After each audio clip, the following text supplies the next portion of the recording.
The story you are about to hear is true. Only the names have been changed to protect the innocent.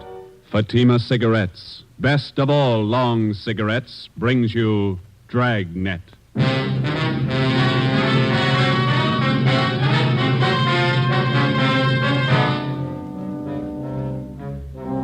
You're a detective sergeant. You're assigned to robbery detail. 16 persons have been robbed and beaten senseless. The victims describe the assailant as a tall, beautiful woman. Your job, stop her. If you want a long cigarette, smoke the best of all long cigarettes. Smoke Fatima. Fatima is the long cigarette which contains the finest Turkish and domestic tobaccos superbly blended to make Fatima extra mild. And that's why Fatima has a much different, much better flavor and aroma than any other long cigarette. That's why Fatima has more than doubled its smokers coast to coast. So, if you want a long cigarette, smoke the best of all long cigarettes. Smoke Fatima. Ladies and gentlemen, next week marks the beginning of National Crime Prevention Week, sponsored by your local police department. These 7 days are set aside to call your attention to the fact that your police officer, to better ensure the safety of your community, relies on the cooperation of the individual citizen. We feel that crime prevention should be observed not 7, but 365 days a year. Dragnet, the documented drama of an actual crime. For the next 30 minutes, in cooperation with the Los Angeles Police Department, you will travel step by step on the side of the law through an actual case from official police files. From beginning to end, from crime to punishment, Dragnet is the story of your police force in action. It was Wednesday, October 3rd. It was warm in Los Angeles. We were working the night watch out of robbery detail. My partner's Ben Romero. The boss is Thad Brown, chief of detectives. My name's Friday. We were on the way over from the city hall, and it was 6:55 p.m. when we got to the county hospital, Ward 9800, room 12. This way, gentlemen. The third bed. Thank you.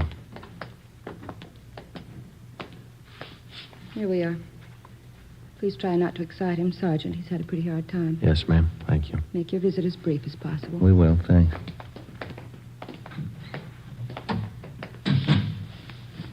Mr. Maloney, how you feeling? Not so good. You fellas doctors? No, sir. Police officers. This is Sergeant Romero. My name's Friday. Robbery detail. Oh. Find out anything yet? Still checking, Mr. Maloney. We'd like to have you tell us exactly what happened night before last. Well, she sure had me fooled. That's all I can say. You're not the first one. 15 others ahead of you. Would you tell us what happened? Well, I left the shop a little after midnight, and I started to drive home out Central Avenue. You work at Maloney's Steakhouse down on South Commercial, isn't that right? Yes, sir. My uncle owns the place. His name's J. Brown Maloney. He knows a lot of cops. You know him? We met him this afternoon.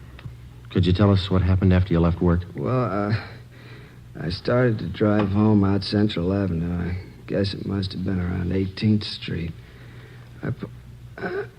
Would you push it, Bill, up a little bit? Yes, sir. I'll get it here. How's that? Thanks.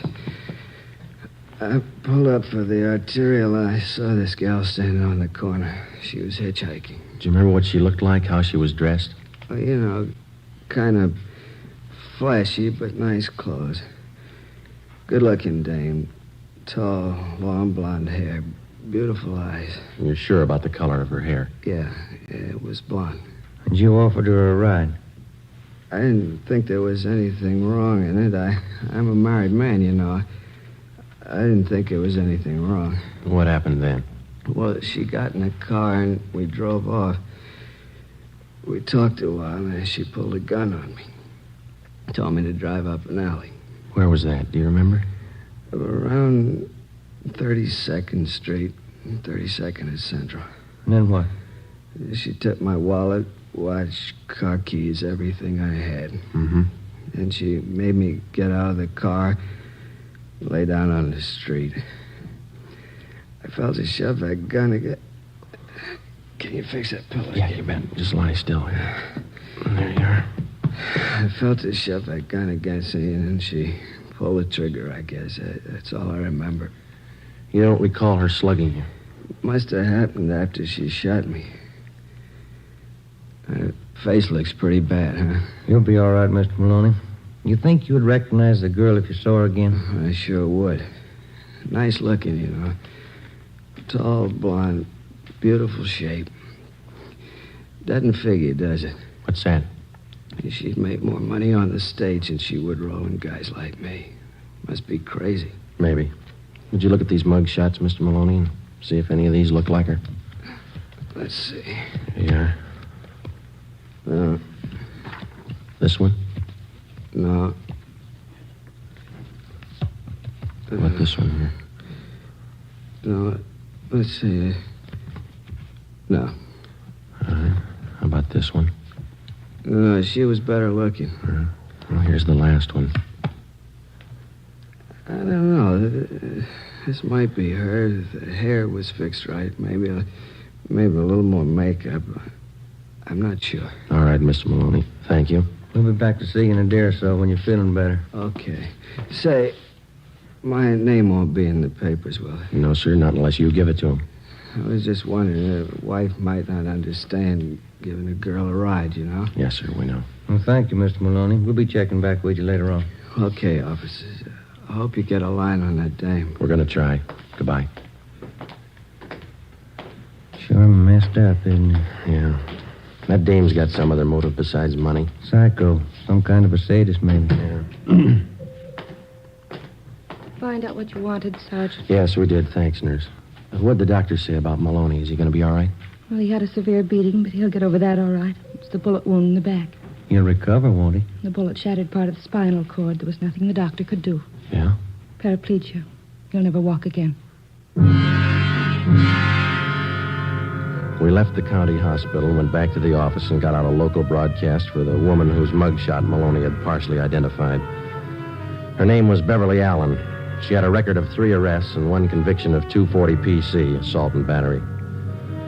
After we checked in the office, we went across the street to the crime lab. Lee Jones had already examined the bullet taken from Maloney's spine and the cartridge casing found at the scene of the shooting. Both of them bore the same markings as those which had wounded the 2 previous victims. From the striations, the gun had been previously identified as a .45 Colt. Maloney's car was examined. We found nothing. We went back to the city hall and checked in at the stats office. It was 8:35 p.m.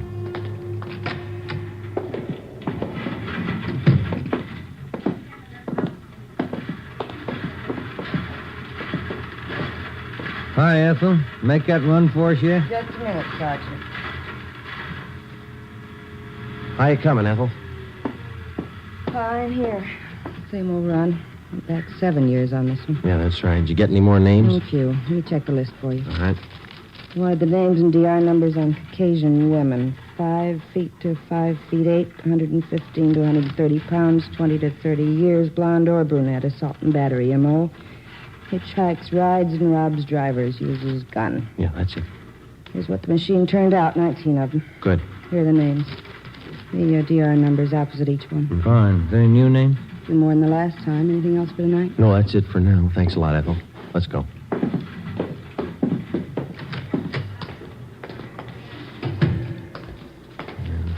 Bad start.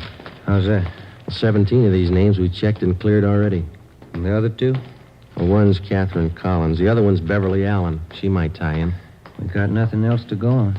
You want to get to the record bureau and pull the packages on these 2 names? Yeah, okay. I'll check robbery and see if we have any calls, huh? All right, Joe. Okay.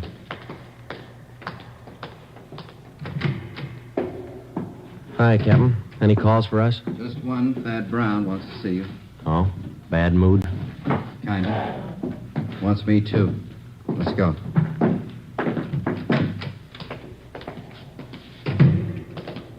That fellow Maloney tell you anything? Nothing that helped much. Same old story. No reports on that broadcast we put out for that Beverly Allen? Not yet? No. You banking on it? It's first lead in 16 nights. Here we are.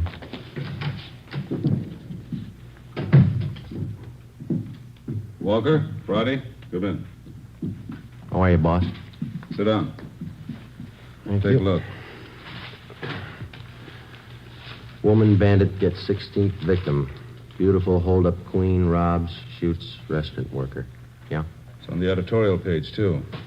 Something else. Memo from the chief. Here, letter from the Downtown Citizens Committee. Another one, Civic Club.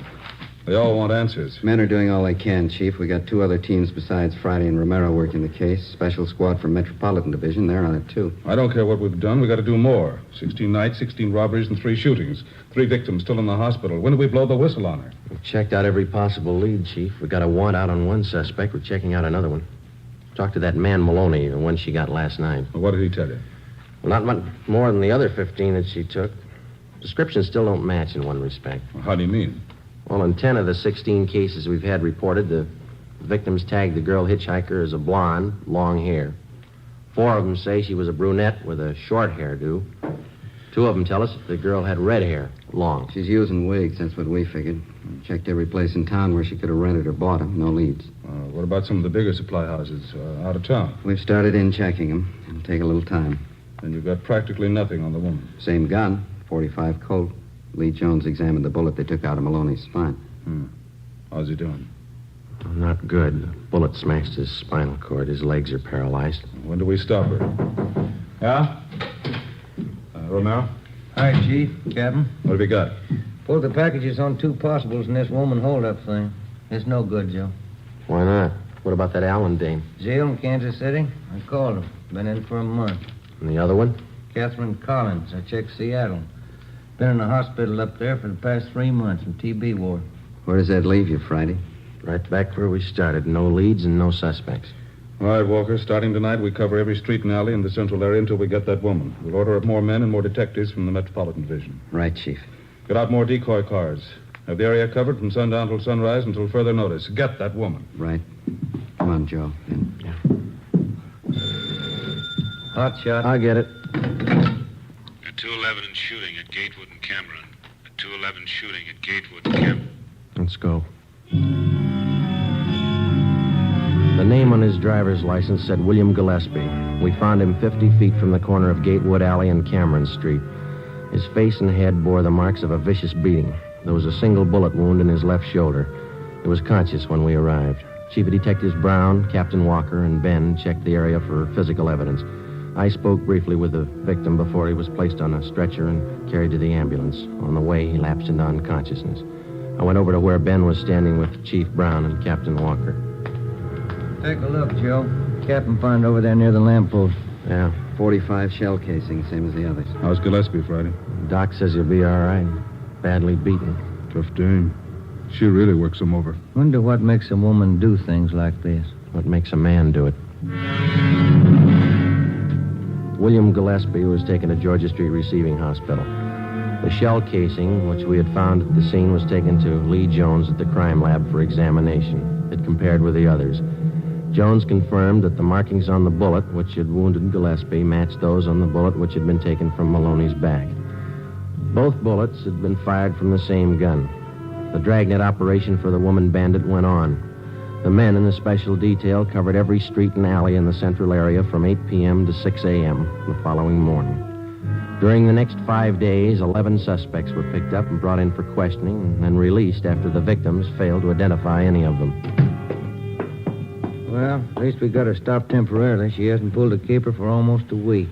Yeah, that doesn't bring us any closer to her. I don't know about you, but it's got me beat. 17 jobs, and she's as free today as she was before she started. Joe, Ben, what'd you find? Nothing. The last 4 women we questioned were clear. What about the other men on the case, Ed? Did they get anything? Baxter and Olson are down at the Record Bureau. Be in a minute. They've been out talking to some of the victims again. Tough one. I've been thinking, how about a composite picture? We got enough to work with? Artist in the crime lab's working up a couple of sketches now. Yeah. A lot of guesswork. What about the descriptions of the clothes the girl wears? Anything there we could start on? No, other than the fact that she wears flashy clothes. Hi, Olson. Hi. Any luck? Not much. None of the victims have a very good idea what the dame looked like. Tall, good-looking, nice figure, that's all.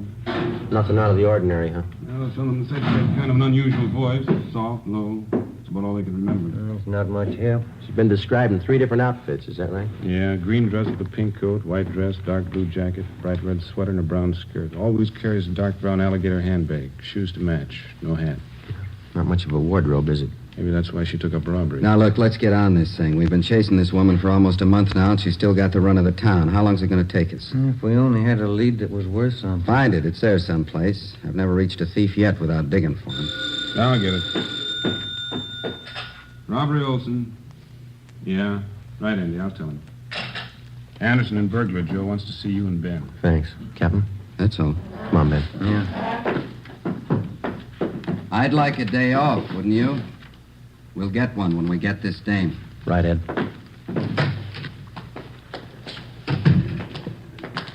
This thing isn't doing much for the skipper.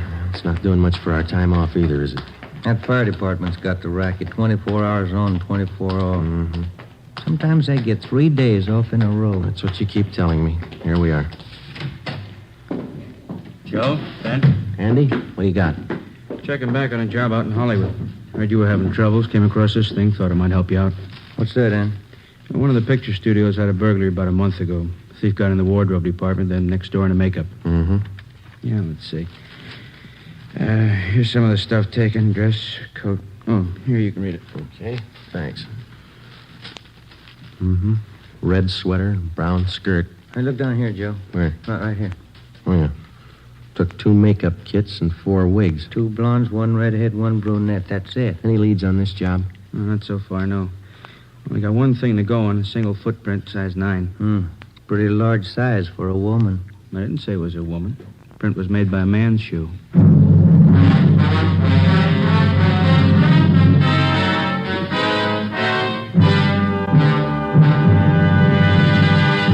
You are listening to Dragnet, authentic stories of your police force in action. It's wise to smoke extra mild Fatima. It's wise to smoke extra mild Fatima. Those words are echoing across the country. Yes, Fatima has more than doubled its sales because Fatima smokers are telling their friends it's wise to smoke extra mild Fatima. And why? Because Fatima contains the finest Turkish and domestic tobaccos superbly blended to make Fatima extra mild. So, for a much different, much better flavor and aroma, smoke Fatima.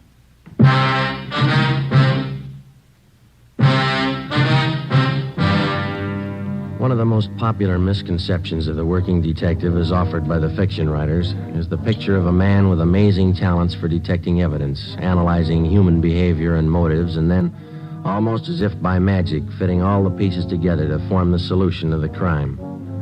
The real-life picture is a little different. The working detective has a job.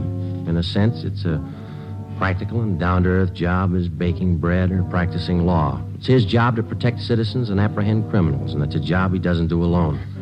To assist him in collecting and analyzing evidence, he has the aid of the crime laboratory. To help him identify oddities in suspects or possible suspects, he has the Record Bureau, latent fingerprints, the statistician's office, the ballistics department. A battery of men and machines to aid him in reaching conclusions based on fact. Tuesday, October 9th, 9 p.m. For the past 8 hours, Thaxter and Olson from robbery and Ben and I had been requesting all of the 16 victims of the woman bandit. We asked them one question. Could their assailant possibly have been a man dressed as a woman? The majority didn't think so. Those that did weren't very sure. We followed the lead through. At 9:25 p.m., we checked in and headed down the hall for the stats office. Do you think it was a man dressed as a woman? I don't know. 1 male footprint, pretty slim odds. Maybe the machines here can tell us. Hello, Sergeant. Back again, Ethel. Can you make a run for us tonight? 9:25. Sure, I think so. Now, here's the dope right here. You're going to try another angle, huh? Yeah. Let's see. Male Caucasians. About 5 feet 8 or 9, 130, 235 pounds, feminine features, size 9 shoe, impersonating women, robbery, and assault. That's it. Mm-hmm. Armed, .45 automatic. M.O. Hitchhikes, rides, and robs drivers. How soon do you think you can have it for us? Well, we'll make the run on the collator. Have to punch up the master first with all this information and let the machine work the cards. I don't think I'll have it for you much before 11, that all right? Fine, yes. We'll check back a little before 11 then, huh? They'll be ready. Good. Come on, Ben. Did you call your wife after dinner? Yeah. Wish I hadn't. She's mad as a hornet. What's the matter? Kid's having a birthday party tomorrow, and I forgot to order the cake. What's she going to do for the party? Bake one? She have to. And she pulled this gun on me and told me to stop the car. Well, I'm telling you, Captain, I just grabbed that gun and slapped that kid just as hard as I could. Hold it just a minute, will you, please, Collins? This man's name is Emil Collins. Mr. Collins is Sergeant Friday, Sergeant Romero. Oh, yeah. How do you do? Oh, yeah. I was just telling the captain here, I'm down here on a vacation. I'm from Sacramento, South Sacramento. I was driving down your Figueroa Street about half an hour ago and picked up this girl hitching a ride, and she tried to rob me. Collins took the gun away from her, subdued the girl, and brought her in. Where is she now? Interrogation room. Thaxter and Olson are with her. The description match? Not too close. Sounds like you didn't have too much trouble with her, Mr. Collins. Well, now that I come to think of it, maybe I didn't. When she pointed that gun, I just grabbed for it and slapped her as hard as I could. Sure took the starch out of her. Who is the girl? Any identification? None. Thaxter and Olson haven't been able to get anything out of her. You want to try? Sure. What do you think, Skipper? You tell me. See if you can make her talk. I'll have a stenographer take Mr. Collins' report. Okay. Glad to meet you, Mr. Collins. It's a pleasure. I'm only down here for a vacation, but if you need me, just call. You bet we will, thanks. How do you figure that one? I don't know. Let's see what the girl has to say. Olson? Joe, I want to talk to you before you go in. Sure. Did you finally get her to talk? Well, Thaxter did. Pretty sure she's not the one we're after. What's her story? Said she read about this woman bandit in the paper, decided to try her hand at it, needed money. Yeah? Claims her husband left her. She's pregnant, needs the dough for a hospital. She live here? Up the coast, Monterey. Got in town 4 days ago, staying at the YWCA. We checked there. She's not lying. You call Monterey? Yeah, they confirmed it. She left there last Wednesday night. She's not the one. Where do we go from here? You'll take care of having her booked, huh, Olson? Yeah, as soon as we get a station. Okay, fine. Friday, Ben, this way. Hustle it. You too, Olson. What do you got, Ed? 4th and Lucas, 211 shooting. Let's go. Any details? Yeah. A tall blonde with a gun. Come on. The woman bandit's 18th victim was a truck driver. His name, Harry Reese. His story differed a little from that of the first victim. The woman was hitchhiking near Alvarado and 3rd Street. He gave her a ride. She robbed him at gunpoint, slugged him, and then shot him through the left shoulder. He described her as tall, blonde, attractive, and well-dressed. Guess I should have known better. Remember reading about the dame in the papers. You're sure that the person who held you up was a woman? I don't get you. What he means is you don't think it could have been a man dressed like a woman. Oh, no, I'm sure of that. No guy ever looked that good to me. All right, Mr. Reese. We'll check with you later at the hospital. Okay. What time? Let's get through, will you? Just move side one side, please. What time? We keeping that truck cleared? Yeah, Olson's got a couple of men watching it. He's going over it. Same old story. Just another version. Don't you think she's spreading it pretty thin? Her luck can't last forever. It's got me beat, how she always manages to disappear without a trace. Yeah. No, Ben, this way, over here. Yeah, okay. What do you got? Better hustle it. 4 blocks down on Coal Factory shooting. Just came in on the car radio. Let's go. Slide over, Joe. Yeah. Okay, hit the sign, Ben. The crowd, watch him. Right, Skipper. That all that came over, Ben? A shooting? That's all they said. See the cab driver, ambulance shooting. She's working real fast. What's the address for now? 3rd and East Flower Hotel. Hold on. This is it coming up. Should be to the right here. Yeah, take a right. That must be it up ahead. I can't see. What's that sign say? Edgemar Hotel for young women. Here's a cab driver. Officer's right over here. Hey, looks like blood stains to me here all over the sidewalk. Yeah, I guess it couldn't have happened any more than 5 or 10 minutes ago. I had this fare, see, picked her up at 4th and Bixel, and I drove her here. She paid the fare and got out. Yeah, go on. I was about halfway down the block when I heard a shot. At least it sounded like one. And when I looked back, this dame was down on one knee near the door to the hotel here, and by the time I backed up there, she was gone. And you noticed the blood, huh? That's right, yeah. I figured I better call somebody. Can you tell us what the girl looked like? Oh, not bad at all. Blonde, tall, pretty girl, nervous. But you didn't see where she went? No, but I didn't. I'll get the driver's name and address. Joe, you and Ben, see if you can follow that trail. Stuff's all over the place. Right. Over this way, Ben. Yeah. It's not hard to follow. Down this alley between the buildings. How does this figure? I don't know. Let's find out. Here we go. All the way back here. You got your flashlight? Yeah. Here it is. Yeah, this way. Come on. This must be the rear of the hotel. Now, look. The stains lead over this way to the back door here. And let me try. Okay, inside. Still follow it? Yeah. Careful. Up these stairs. Yeah.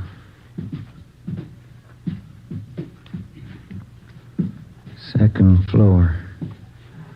What's the matter? Did you lose him? Yeah. Just a minute. See anything? Yeah. Stains lead on up the stairs here. Let's go. I just happened to think. This is a woman's hotel. And they ought to keep the back door closed. Come on. Third floor. Let's hold it. What is it? Thought I saw a door open down the hall. See anybody? No. Let's go. This way. It's an easy trail to follow. Now, this is it. They stop here at this door. That doesn't sound like a woman. Yeah, you ready? Now, try the door first. Easy. It's locked. All right, come on. Together now. Let's hit it. Watch it, Joe!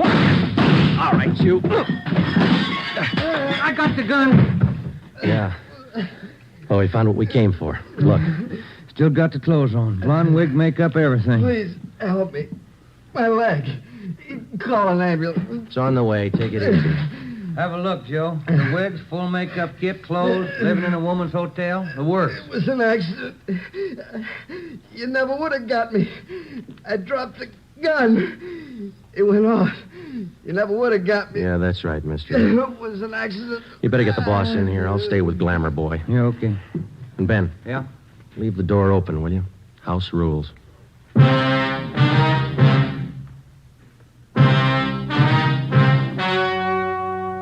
The story you have just heard was true.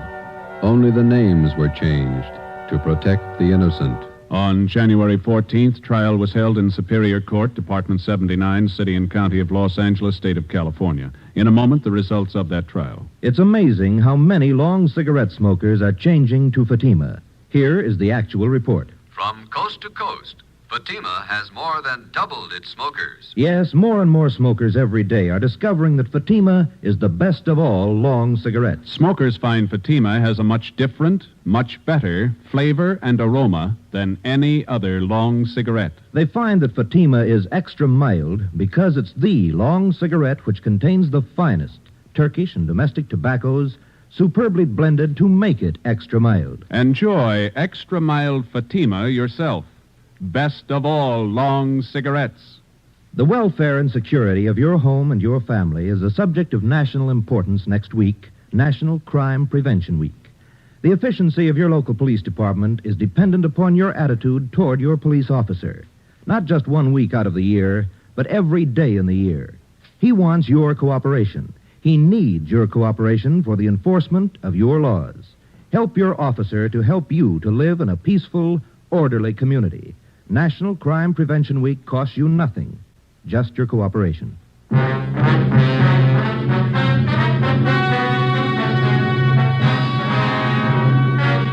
James Harold Sutter, alias the Bandit Queen, was tried and convicted on several counts of assault with attempt to commit murder and robbery of the first degree. He was sentenced to the term prescribed by law. While serving his time in the state penitentiary, he was stabbed to death by another inmate. You have just heard Dragnet, a series of authentic cases from official files. Technical advice for Dragnet comes from the Office of Chief of Police W.A. Wharton, Los Angeles Police Department. Fatima Cigarettes, the best of all long cigarettes, has brought you Dragnet from Los Angeles. Hear Morton Downey tonight on NBC.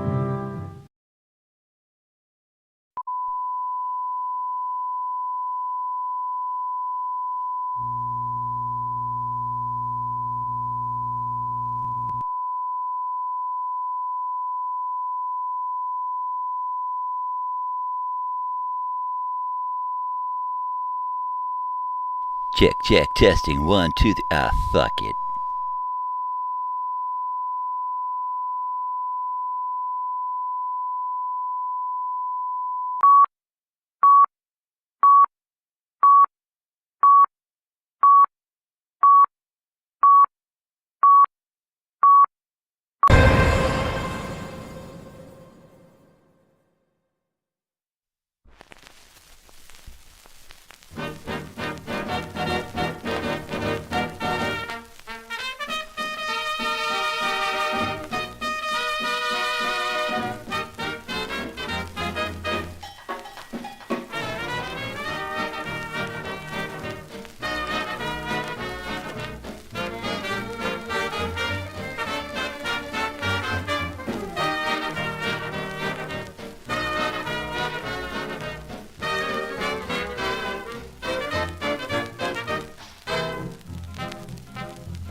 Hey, what's up, people?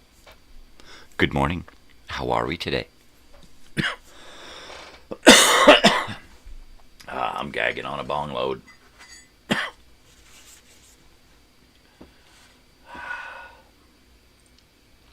Buzz off.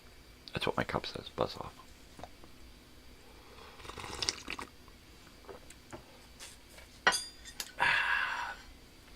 Well. Yeah. I hate it when my coffee's got those coffee floaters in it, little bits of coffee and stuff. Oh, that totally pisses me off, man. What are you gonna do? We've got one of those metal screen filter cup thingies that goes down in. It's got a grinder built into it. Yeah. Filterless coffee is what we're drinking. And it's not as filtered as a paper filter, because it's a screen metal filter. What the hell is he talking about now? Good morning, secretary. Say good morning to my secretary. Say good morning, secretary. Oi. Yep. That's my secretary. She is. She's right there. She's my beautiful secretary. Today is Tuesday. It's Totally Television Tuesday. Say good morning to my secretary, Joey. Good morning, Joey. She's a beautiful girl. Ah, she's 10. That's it, man. You know I'm an odd guy. Even numbers and an odd guy. I don't know. You're too kind, Joey. I gotta go. Oh, +1 for the daughter. Ooh, nice. Speaking of the daughter, we're going out to see May Day Parade tonight at House of Blues in Anaheim. So I'm trying to conserve my energy. It's not easy. I tried to get to sleep early last night. I got to sleep relatively early. I was in bed by like 9:30. Sleeping by like 10:30. Woke up at 11:30 midnight. And went, geez, I'm awake. And then went back to sleep. I got up at about 2 to take a leak. And kind of floundered the rest of the morning.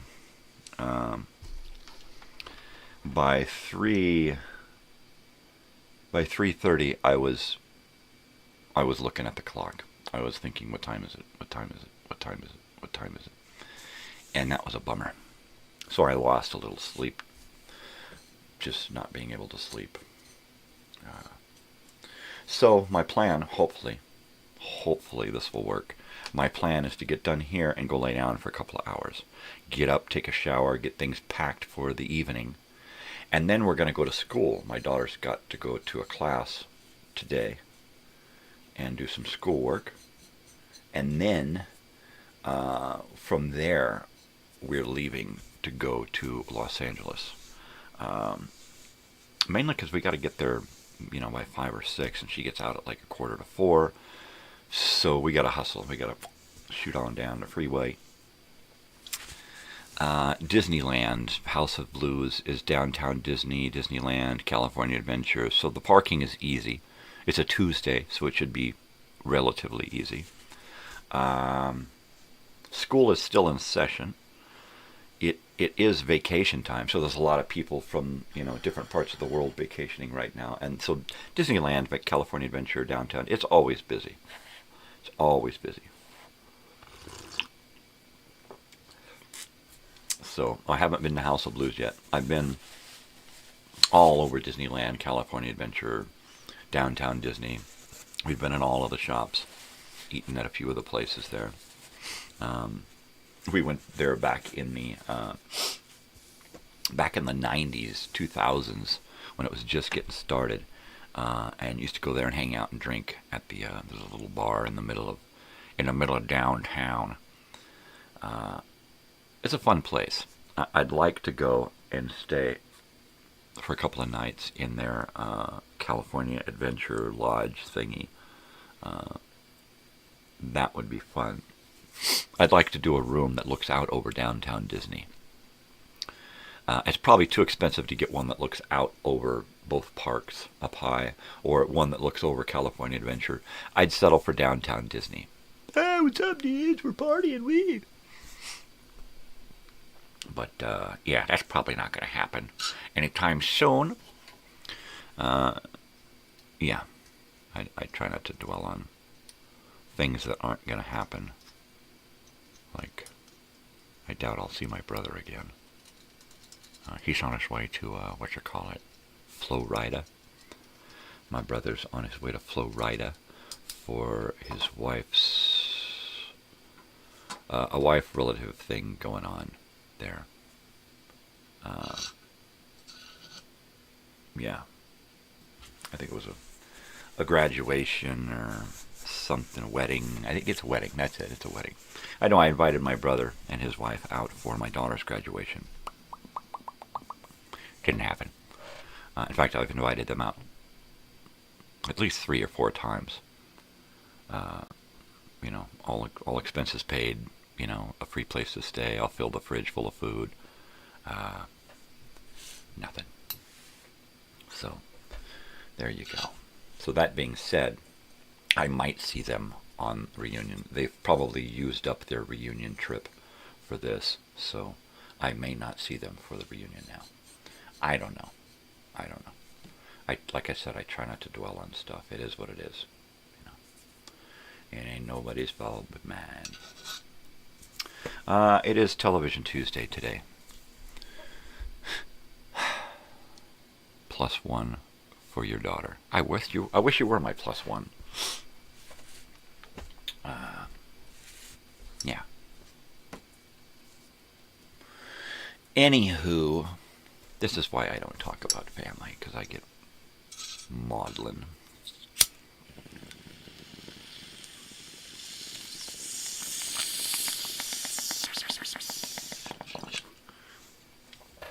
Did he just say maudlin? I use weird words. I'm sorry. I just have this thing about words. They stick in my head, and then, when appropriate, they just pop out. I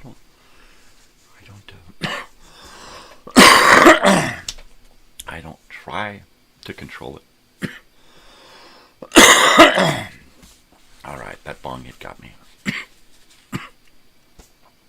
That one got me, baby. Let me see. Should I put anything on? It's Tuesday. So we do have something on. My Television Tuesday thing there. So, it being another day, we do have another album for the day. This one, of course, is Panorama. Panorama. Alright. This is the re-release of Cars Panorama. It's double, so it's got extra stuff in it. It's very cool. I don't believe the original was a double. This only has 2 sides, plus a 3rd bonus side. And then on the 4th side, it's just got Cars artwork. I believe it's just a flag. So there's Panorama, the re-release, and got here because it's totally 2 for Tuesday. Here is the well, it is the 8-track. No, I did not pay $6 for it. Panorama. That's pretty cool, huh? And it still has the original case, the original sleeve for this Panorama. 1980. 1980. Wow. That's crazy. Crazy, man. Oh, we don't want that one. We want this one. Hey.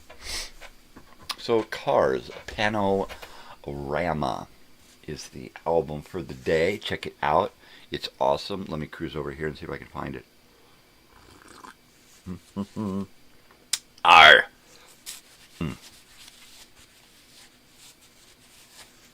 Singles. All right, dude. Yeah, I like the Folgers singles coffee. Yeah, the little coffee in a tea bag. Folgers singles. You ever tried those? Oh, you don't drink coffee. Yeah, those are good. Singles, man. I'm young and single and ready to mingle. Oh, wait, that's you. I'm old and crusty and really rusty.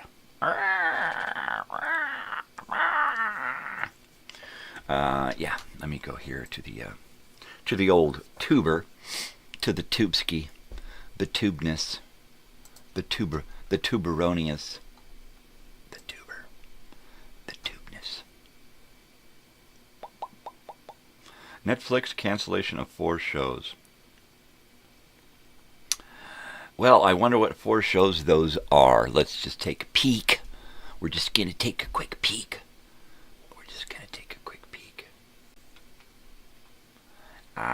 Yeah. The Empress, The Sandman, Territory, and The Recruit. Don't watch any of them, so I do not care. It's not going to bug me. Not in the slightest. So there you are. There you have it. There it is. It's completely contagious. Just hurry the hell up, you stupid fucking computer. Sorry. Pardon me French. Yeah, it's pardon my French kiss.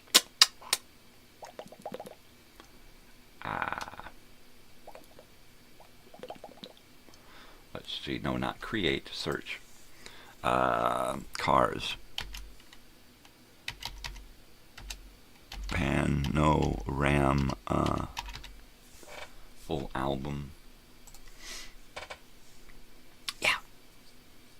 Yeah, there you go. 14 videos. There's someone have the one video of the whole.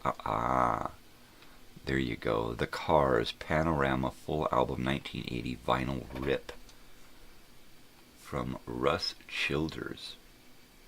I'm going to assume that this is still good, so I am going to go ahead and steal this. Yeah, I am going to copy this from Russ Childers. So if you ever go to these places that I bring up on my channel and share somebody else's video with y'all, be sure to subscribe to them. It doesn't take anything but a click.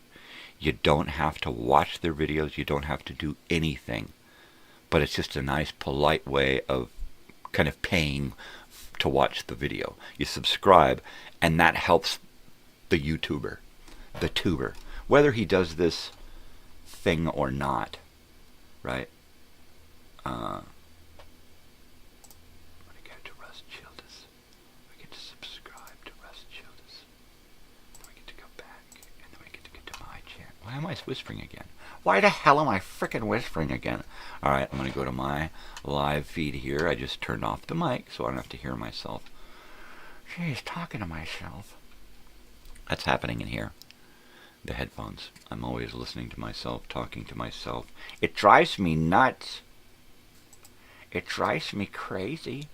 Pasting, paste. And then we do cars. Oops. Cars. Panorama.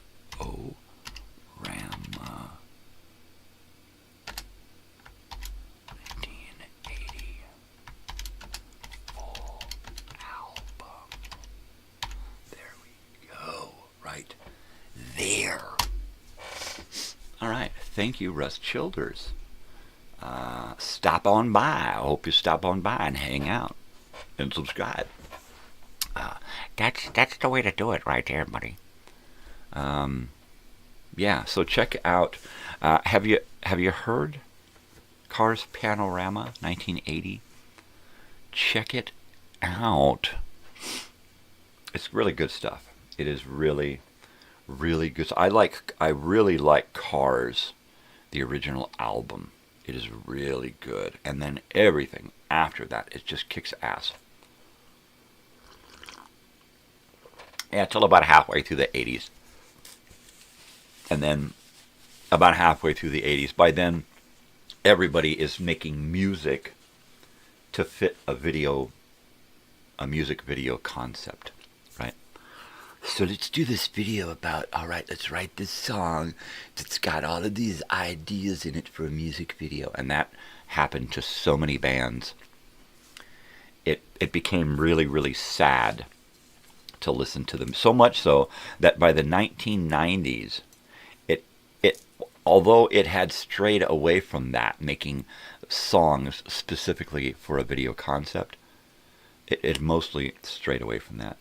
The music had changed so much that by the mid-90s, I was done with music. I just hung up my headphones, turned off my car stereo. I was just over it. Over it! Completely. I was, at that point, for about 10 years or so. He's tired. He's fading out. Somebody give him a pop, man. Give him a bump. All right, brother. Go to sleep. Take it easy. I know, man. I'm wiped out too. Peace. I gotta.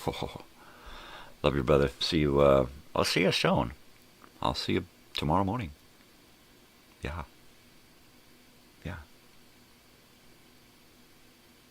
Yeah, anyway.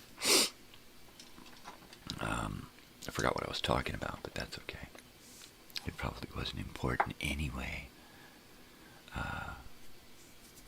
Yeah, but anyway, like I was talking about I was over music by the mid-90s. I'd started listening to old-time radio shows in the car, and CDs and tapes and stuff of old shit.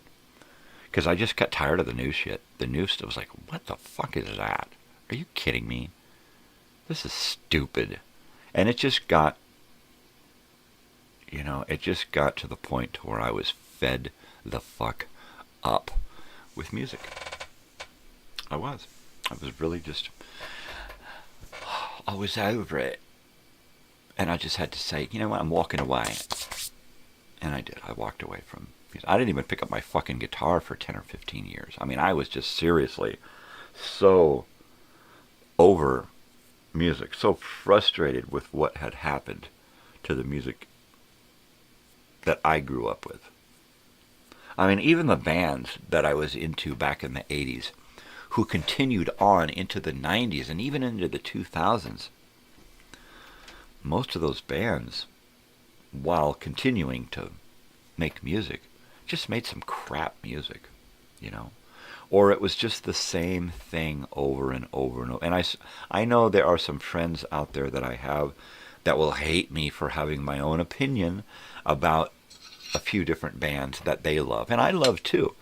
But I just found that after the 80s, there were a few really heavily influential rock and roll bands that just kept doing the same thing over and over again. And I tried. After about 1987, 88, I started to notice so many similarities in pretty much everything about every single song and every single album from Iron Maiden. I love Iron Maiden. I'm an Iron Maiden fan, big time. I don't listen to anything after 1989. I don't. Because, first of all, it's not my Iron Maiden. It's a different, while it's a different sound or a different Iron Maiden, it's the same. For me, it's the same Iron Maiden over and over and over again. Every album that they release has specific mood changes, specific musical changes. The lyrics are always very similar.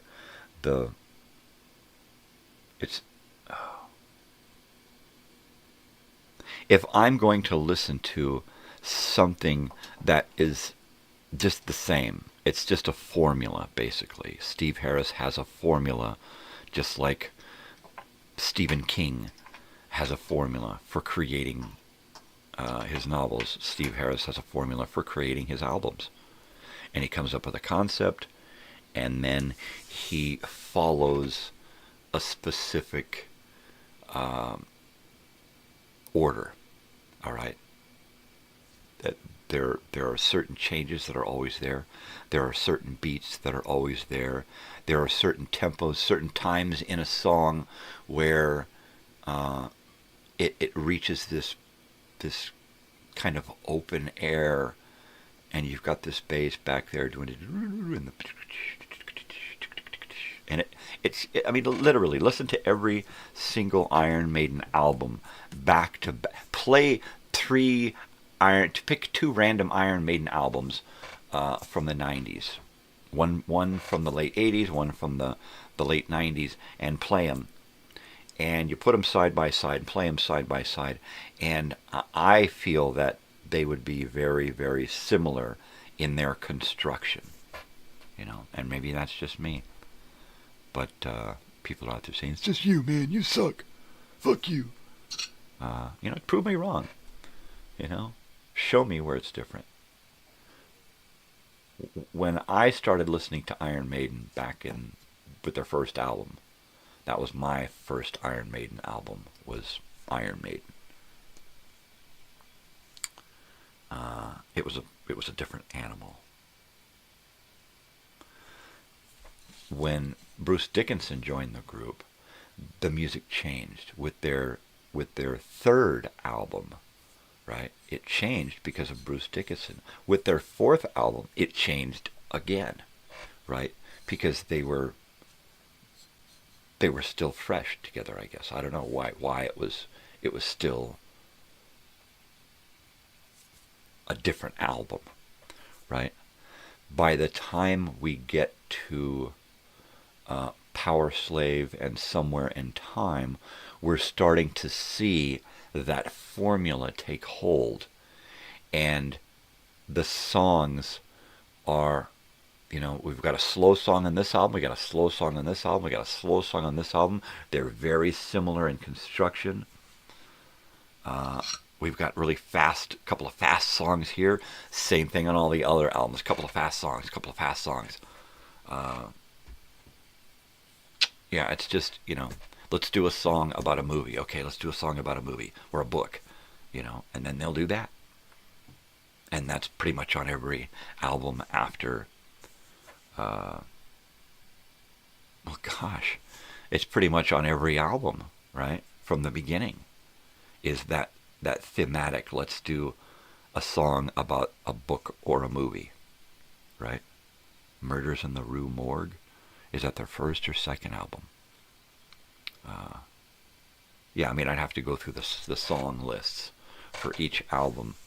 But it's not a bad thing to have your own way, your own style, And that being said, I think that's what makes Iron Maiden is the fact that they have that formula that creates their music, that creates their albums. So good or bad, I don't know. I'm not going to say. For me, I can't listen to a lot of Iron Maiden after the 80s because they all kind of run into each other. It's like I hear something from, there's that bass line from 2 albums ago. There's this from that, and or this sounds like this song on that album, and that album too, and maybe that's why Maiden fans like Iron Maiden, is because it's like comfort food, right? It's like my teddy bear. It's always going to be the same. It's always going to hug the same. It's always going to have that warm, fuzzy feeling. And maybe that's it. That every album after the 1980s, they try to tie to the 1980s by using that 1980s formula. And okay. I don't see it, but maybe that's what they're going for. maybe they have no idea that every album sounds alike because they're so steeped in their own music. Good on Bruce Dickinson for taking off and doing his own thing on occasion. That's neat. And the fact that he just said, I'm going to go do my own thing, and walked away from the band. Nice that he came back. Would I go see Iron Maiden again? Yeah, probably. If I didn't have to pay for it, I might see Iron Maiden and Judas Priest. I don't know. I watched a little bit of Rob Halford singing, and I don't know.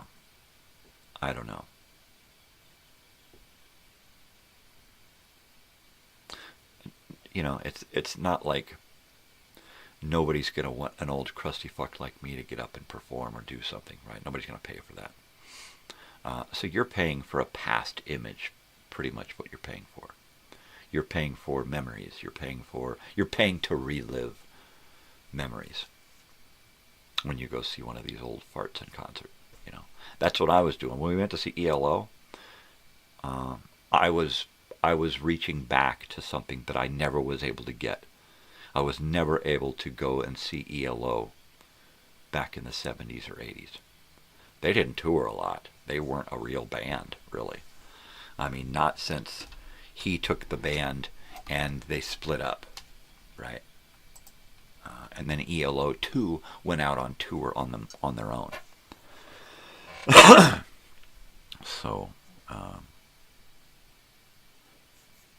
it was nice to finally get to see ELO, but I've already seen Judas Priest. I've already seen Iron Maiden. Would I want to go see them again? I still have the memories of them when they were really young doing this shit, right? So, do I want to? No. I don't think I want to take those memories away and replace them with new memories of something that isn't as powerful as they were back then. That's it. That's all there is to it. On occasion I will want to go see an older band, mainly because I've never seen them before, and because I've heard that, hey, they sound pretty fucking good lately. Firefall. Still waiting for Firefall. You know what? I want to go see Pure Prairie League. They're coming to town. So my wife and daughter don't watch this show, so they don't hear me saying, "Give me tickets, honey." I mentioned it, but that's about as much as I'll do. Because first of all, it hurts to go to a concert anymore, even locally, especially if I got to stand. So I have to pick and choose the ones that I want to see carefully, mainly because I got my daughter, and she's going to want to go see specific shows. And if she sees so many shows a year, I'm not going to want to see any of my own stuff because I'm already wiped out. 6 shows a year is plenty for me. Once every couple of months, that's fine. We were doing 2 or 3 shows a month for a while, and she was, oh my God, a show here, and then 2 shows here, and then no show, and then 3 shows, and it was like every month was just a friggin' party. So I don't want to do that no more. I think we're going to have to start talking about getting a room. And if she's going to do these shows, or we're going to have to drive out early and stay late, it's getting harder and harder to stay up and out and full of life that late. I can do that here because I'm not expending a lot of physical energy, just mental energy, doing this crap here. But when I got to go out into the world, if I don't get my middle of the afternoon nap, oh man, I'm shit by the end of the day. So that's my plan, is today to get done here and jump in bed for a couple of hours, get up, eat, take a shower, throw shit in the car, go down, drop my daughter off at her class, lay down in the back of the car for a couple of more hours, try to get a little, just rest my head, rest my back, try to sleep again, and then hit the road, Jack. Hit the road, Jack, and shoot on up to Anaheim. At least we're just going to Anaheim this time. We don't have to go all the way into L.A. and into Hollywood and then do all of that. Disney is pretty easy. They've made it pretty easy to get into Disneyland lately. So it should be get off the freeway, come down Harbor, I think is what we do. We come down Harbor, go past California Adventure, hit downtown Disney Boulevard, I think is what, or Disney Boulevard, and hit that first parking lot right there. It's a little bit of a walk over to downtown Disney, but at the end of the evening, it's a quick drive out of the parking lot and onto Harbor and down the freeway, down to the freeway. So there.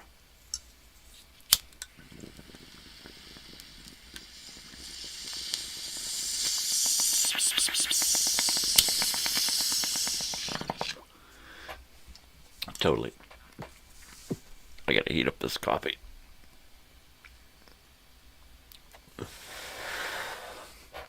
I'm gonna do that. I'm gonna heat up my coffee and then we're gonna talk about our TV show for the week. And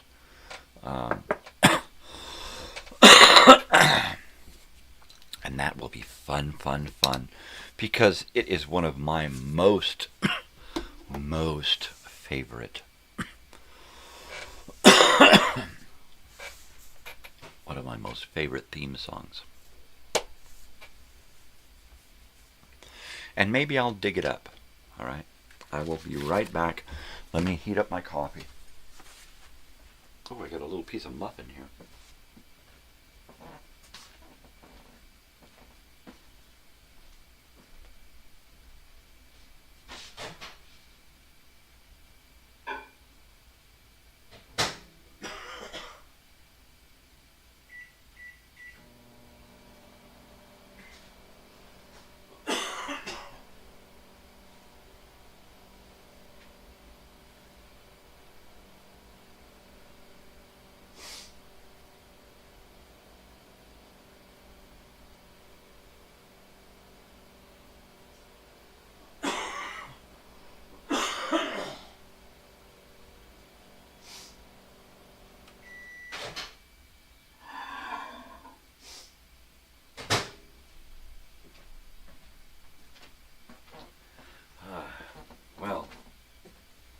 That was a good bong hit, yeah?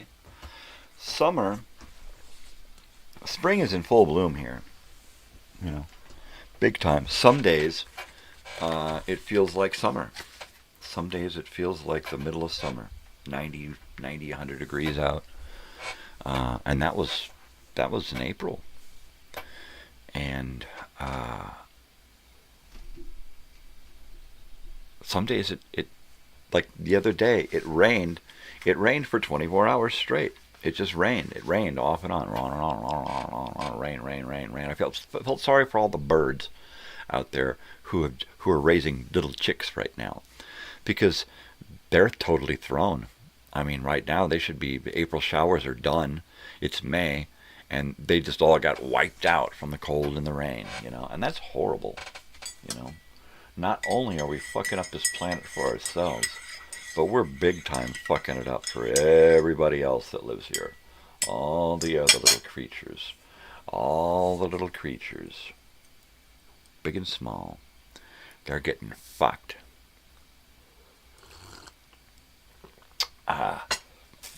It can't last long. I mean, we're going to reach a critical mass where it's just going to go, what? And things are just going to, you know, with the polar caps. It's thawing out so quick now, which is causing all of this cold water to go into the ocean.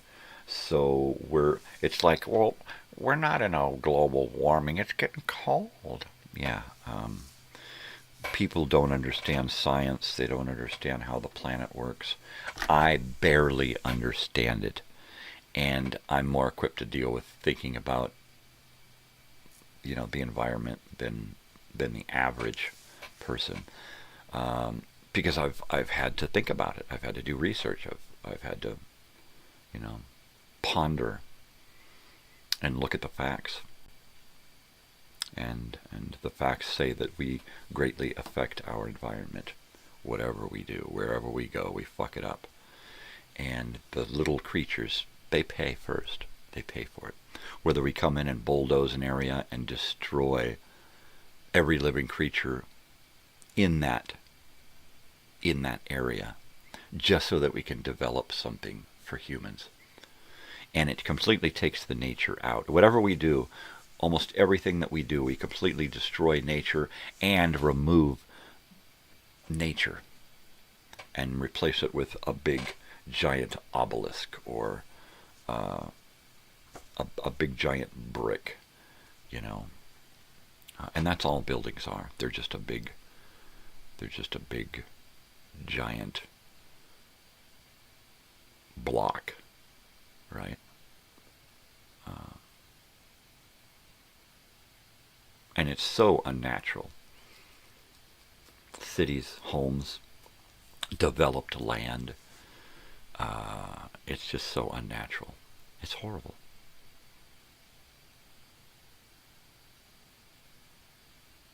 Yeah, I mean, the only place that you could probably find no development are in fictional places.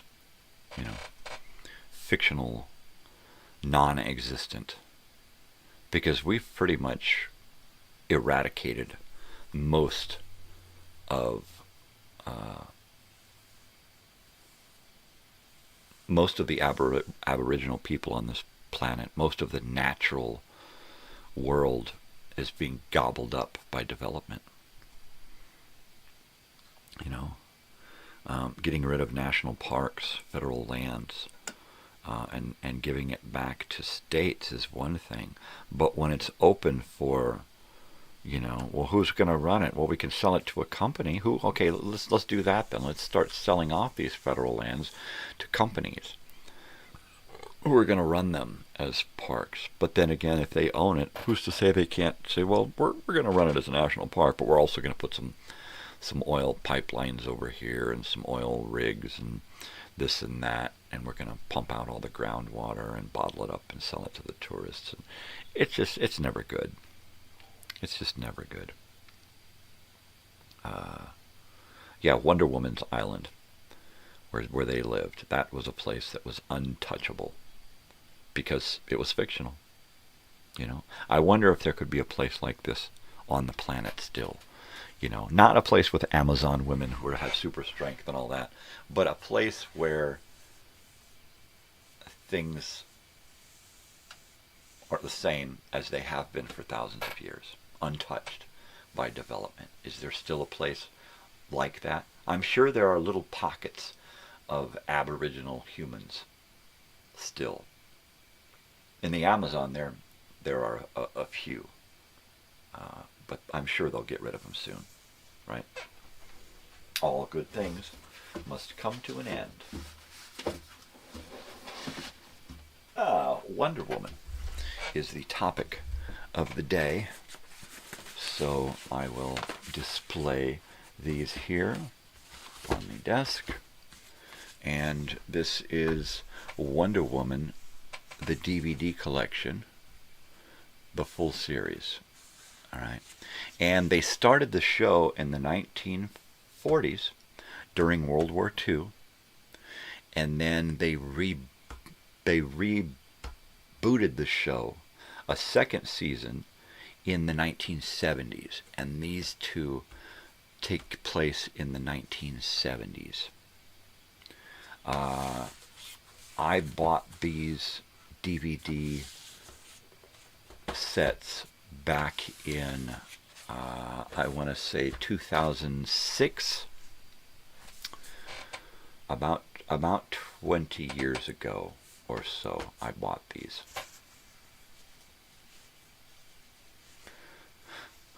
Mainly because I grew up with Wonder Woman. I grew up with Linda Carter. I grew up with Spider-Man, Batman and Robin, the Hulk. I grew up with all of these characters back when they didn't have $1 million budgets. All right, back when they were the real deal. All right, they were real people in very thin, flimsy costumes, and yet you still believed that they could lift a car or they could throw a person a block. Nowadays, you look at these superheroes, and yeah, you look at them and you go, yeah, that guy could probably do that, you know, because there was no CGI back then. Back when we did stuff, it was a real person, a real stuntman, a real picture, real video. There was very, very little in the way of special effects. So they had to make you believe it. And they did. And it was just TV, and they made you believe it. It was that good. And it was that entertaining. You know, the Fantastic Four, Captain America. All of this stuff was done back in the 60s, 70s, and 80s. You know what? Batman and Robin started back in the 30s, I believe. The 30s or 40s, but it was on the radio. It was on the radio before it made it to the movies and serials, and then Batman and Robin were on in the theater. And we'll go in and watch these little shorts, these little serial shorts in the theater, just like the Green Hornet, Superman, The Shadow. There were a lot of superheroes that spawned from the radio, that spawned from kids' magazines, and then went to the radio, and then movies and TVs, serials. Yeah. Wonder Woman, while this series was like, and still is to me, the quintessential Wonder Woman, and this series came off a pilot, right? And the pilot had in it, what was that girl's name? Somebody Crosby, the girl that who's on That's Incredible, right? What the hell is her fucking name? Ah, damn it, I hate it when that shit happens. Kathy Crosby's one of those lookers, right?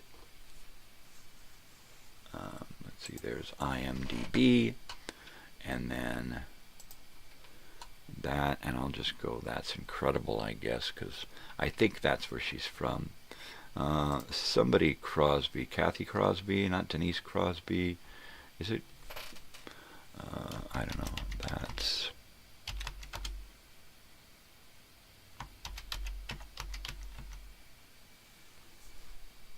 Kathy Lee Crosby. Okay, it was the Lee that threw me. So Kathy Lee Crosby, she did a Wonder Woman pilot movie where she was Wonder Woman, and everything was almost the same except for her and the costume. She did not fill out a costume well. Nothing to, it's not like, well, gosh, man, everybody can't have big boobs and a nice big ass. Well, that's not the thing. Is that if you look at the original Wonder Woman in the animated stuff, the comics, all right, she was a specific build, a specific hair, body type, right? And when they tried to go off to a skew, it just didn't work. Not for me. When they found Linda Carter, she was the head to toe, the embodiment of Wonder Woman. She had everything. She had the height. She was very tall. And then she'd put on those heels and she was giant, right? She was a very, very stout woman.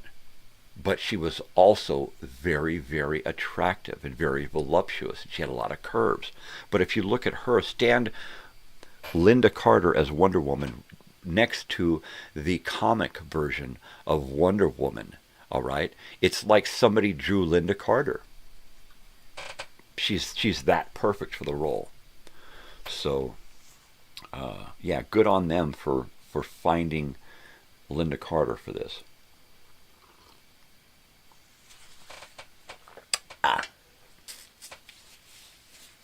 So they redid the pilot movie with Linda Carter, and it was a hit. And they got, I love this guy. They got Lyle Waggoner for the part of Steve, and he's perfect. I mean, he is just like the perfect Steve Trevor, right? He's really smart and handsome and dashing, and he's also kind of a yutz, and he needs Wonder Woman to cover his ass, right? He's not exactly a Dagwood to Blondie, but he's a, you know, he's kind of a yutz. He's always getting into trouble and needs to be rescued.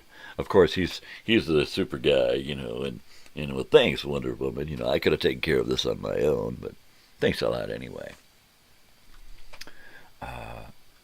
Gosh, the music.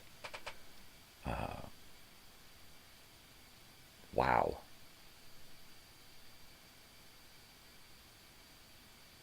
I don't think that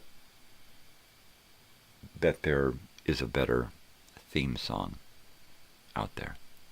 You know, it rates up in the top 10 for me, for sure. I couldn't tell you which I would think is the best. You know, I would have to sit and go through my head and write them all down to tell you what I think the top 10 are. But I know the Dukes of Hazzard are up in there.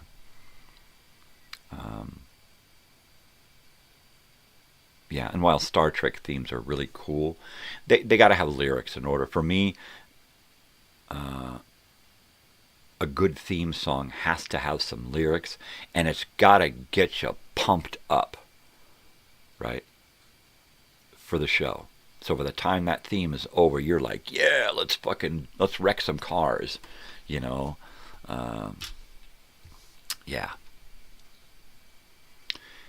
So best theme, no later than the 80s. All right. So anything pre-90s. What would be your favorite theme song? Something. I guess it's up to you, but for me, it's got to have words. It's got to have words, and it's got to have a kick in the ass. So you're ready to get down and party with whatever that show is, right? I don't do da da da da da da da da da da da da da da. That's not my kind of theme song. It's, you know, it's perfect for the show. It does not get me. It makes me want to turn the channel. It's like, oh God, this is stupid. And for the time, I'm sure it was, yeah, let's get all Adamsed up in here. But I don't dig that particular theme song. There's a lot of theme songs out there. So we can do two categories. Let's do top 10 theme songs with lyrics and top 10 theme songs without lyrics, instrumentals. Let's do that. So we'll do top 10 theme challenge. And let's just write that down. And top 10. I'll write it down today. Top 10 theme song challenge times 2, because we're looking at with lyrics and without lyrics, instrumentals. So yeah, let's I'm going to go through and at some point rack my brain with, you know, instrumentals. Magnum PI, that's a great one. That one gets me pumped up.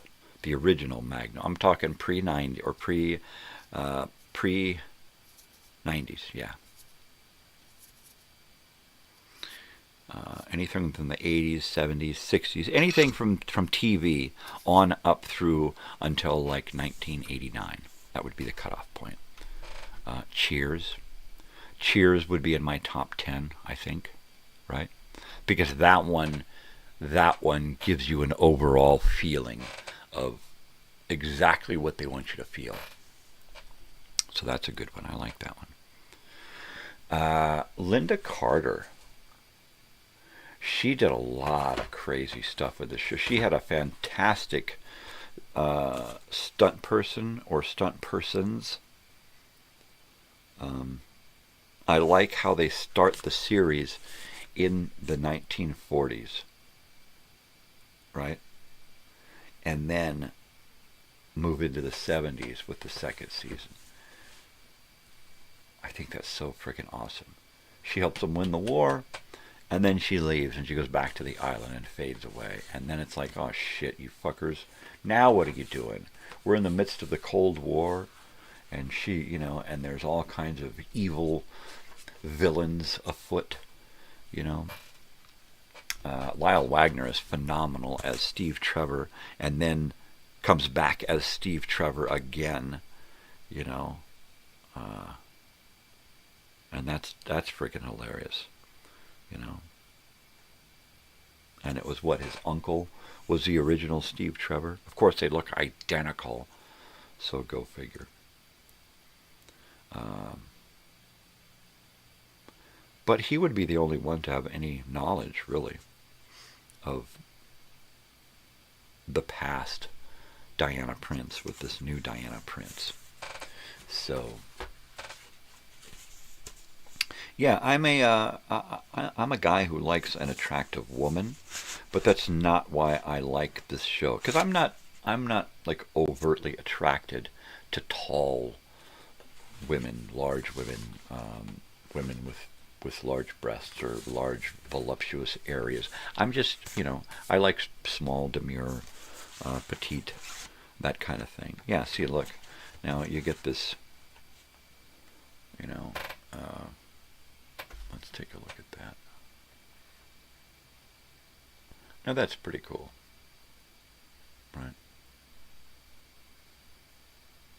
She's Wonder Woman. She will always be Wonder Woman, you know, always. For me, anyway.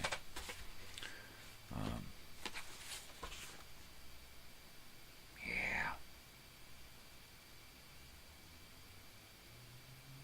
That theme song for me was just crazy ass good, right? It was, can I find anything about the theme song in here? No. This is a lot of discs here.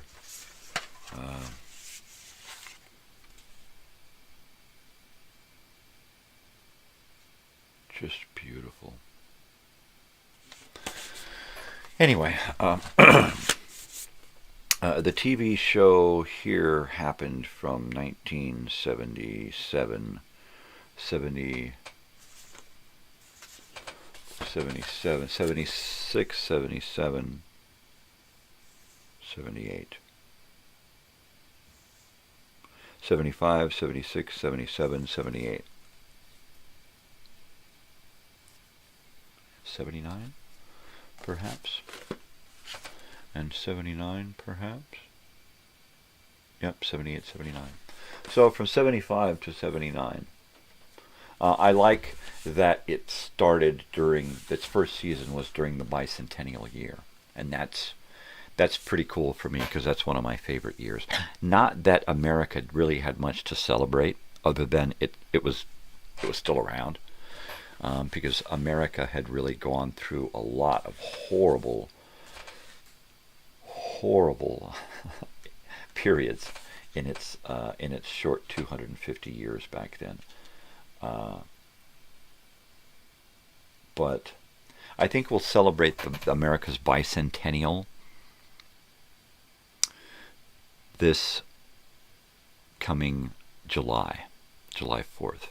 Mainly because next bicentennial will make it 300 years. Is that correct? It'll be a full 50 years from 76. So we'll have another 50 years.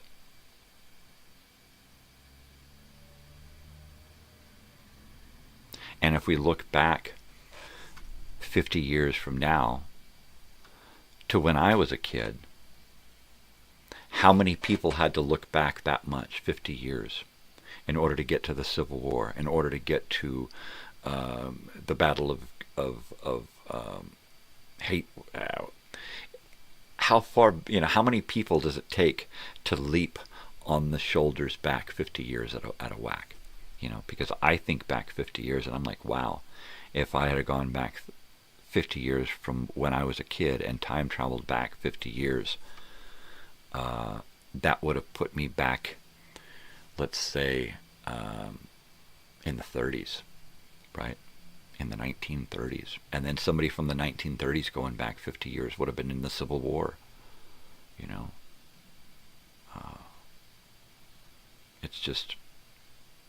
It's just crazy how much 50 years is and how little a period of time that it actually spans.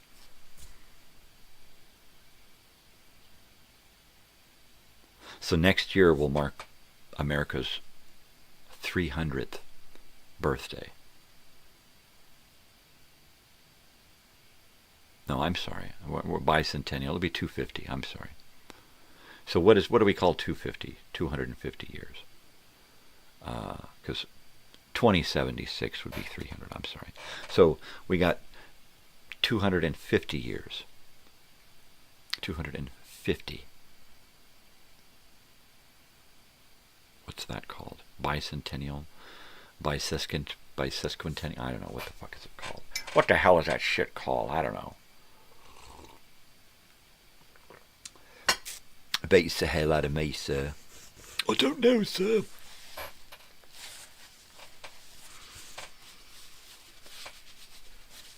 Wonder Woman was not on in the current TV guide that we are using. So let me see if we have a TV guide currently in May. All right. That is of the era 81. Nope.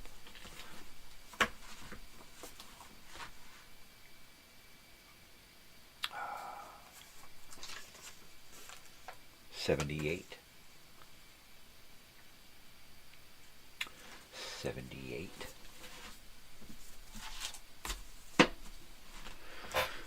So 78, I've got a Little House on the Prairie here. Let me take a look in this one here and see where there would be a Wonder Woman. Where would Wonder Woman be? Thursday night? Friday night? Where was Wonder Woman?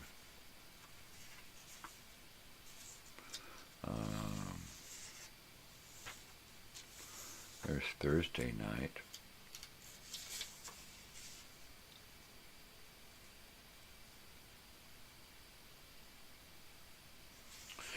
Nope. Friday night. Let's look at Friday night real quick and see if we can find us some, some Wonder Woman, Donnie and Marie. Wonder Woman, there it is. 8 o'clock on Friday night.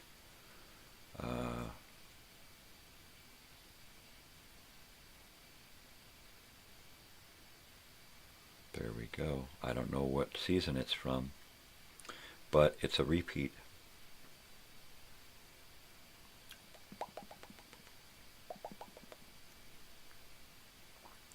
Yeah, I don't know what season it's from, but 8 o'clock on Friday nights was its time slot, if you will. If you want to say time slot, then say it, but don't say it. Don't say it at me. You can say it, but don't say it at me. All right, say it to me. Don't call me a time slot. All right. So good old Wonder Woman was 8 o'clock Friday nights. It was prime time. It was yeah, Chips, That's a good instrumental theme.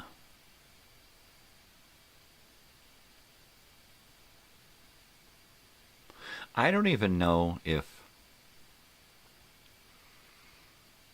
any of the Star Trek theme songs would be worthy of my top 10 list. And I love those shows, and I love the themes. But it's just got nothing, you know.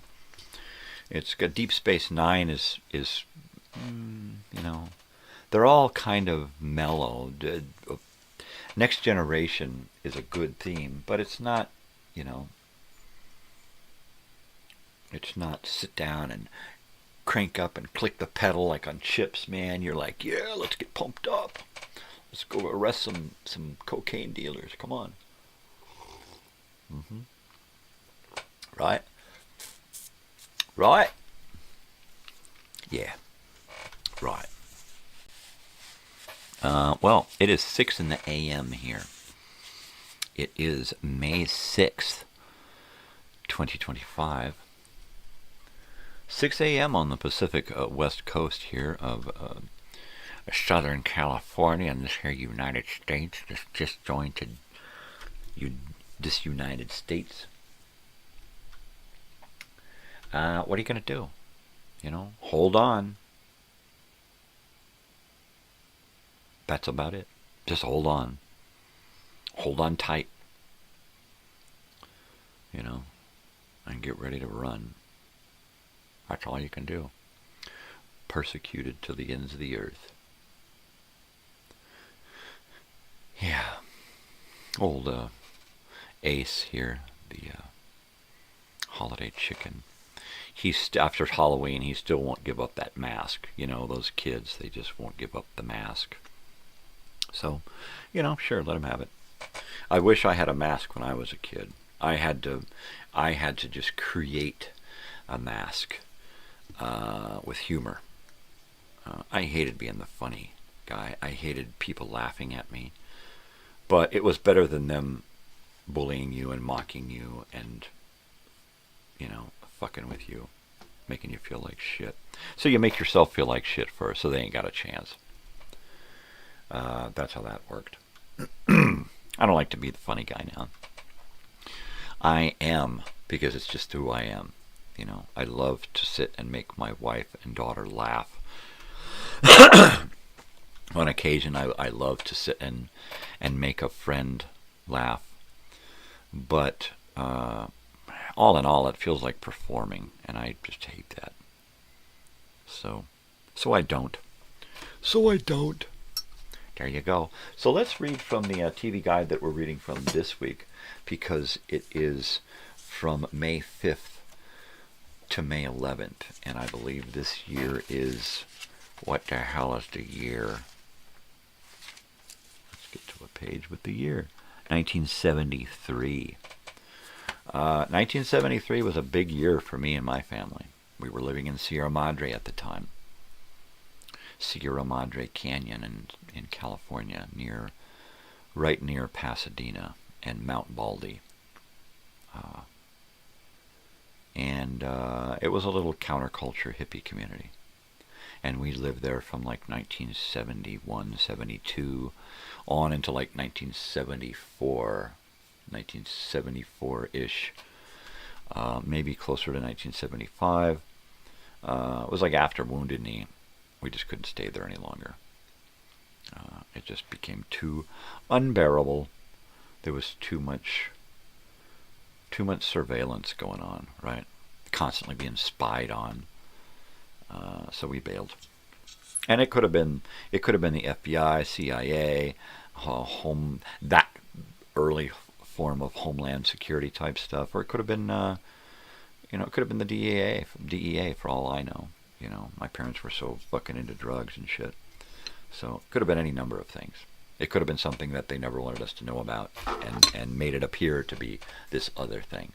You know, the frickin' mafia or something. Who knows? It don't matter. I was a kid, so it don't matter to me what was going on. It don't. And since they've all passed away, it really don't matter anyway there.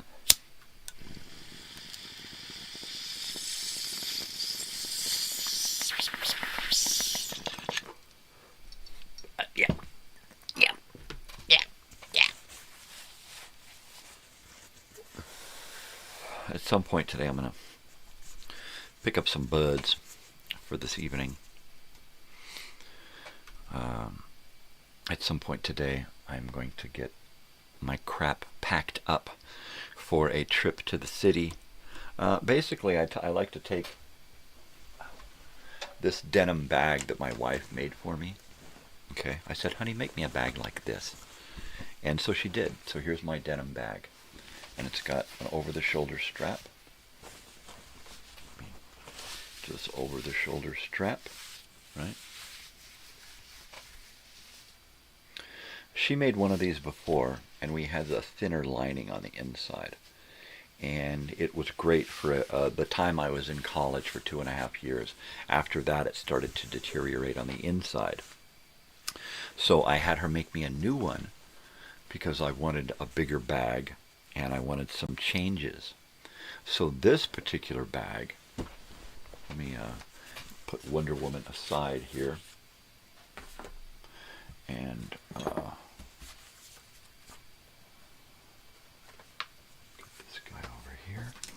and then I can put my bag here on the table and I can share it with you. So here's my bag. It is a very cool denim bag. I had her make this flap over the top of it because I wanted it to be able to fill it up deep and have this flap still come over the front, right? So that it covers up whatever's in it. And then on the front, it's just a pair of jeans. It looks just like a pair of jeans. I even had her leave this pocket open so that I could stuff things in the actual bag here, okay? Like a secret pouch type thing. So it's got all the use of the pockets. I keep stuff in the pockets. What's in this pocket?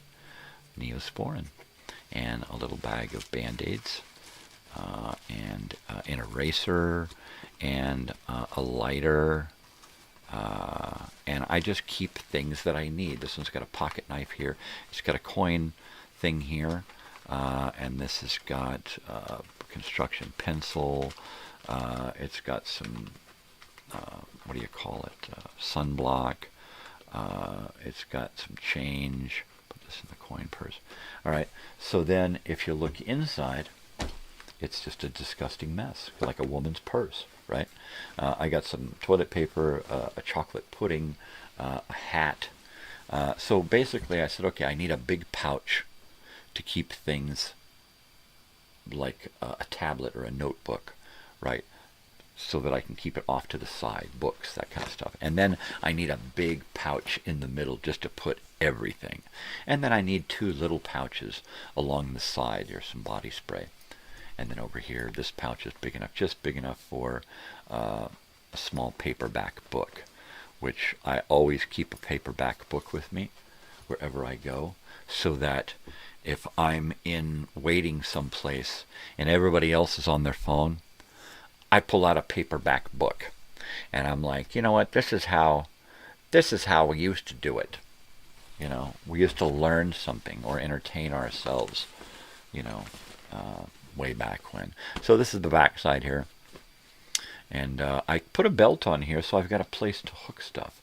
And I like this belt because it's got these metal rings, right? These square rings, so I can just clip on.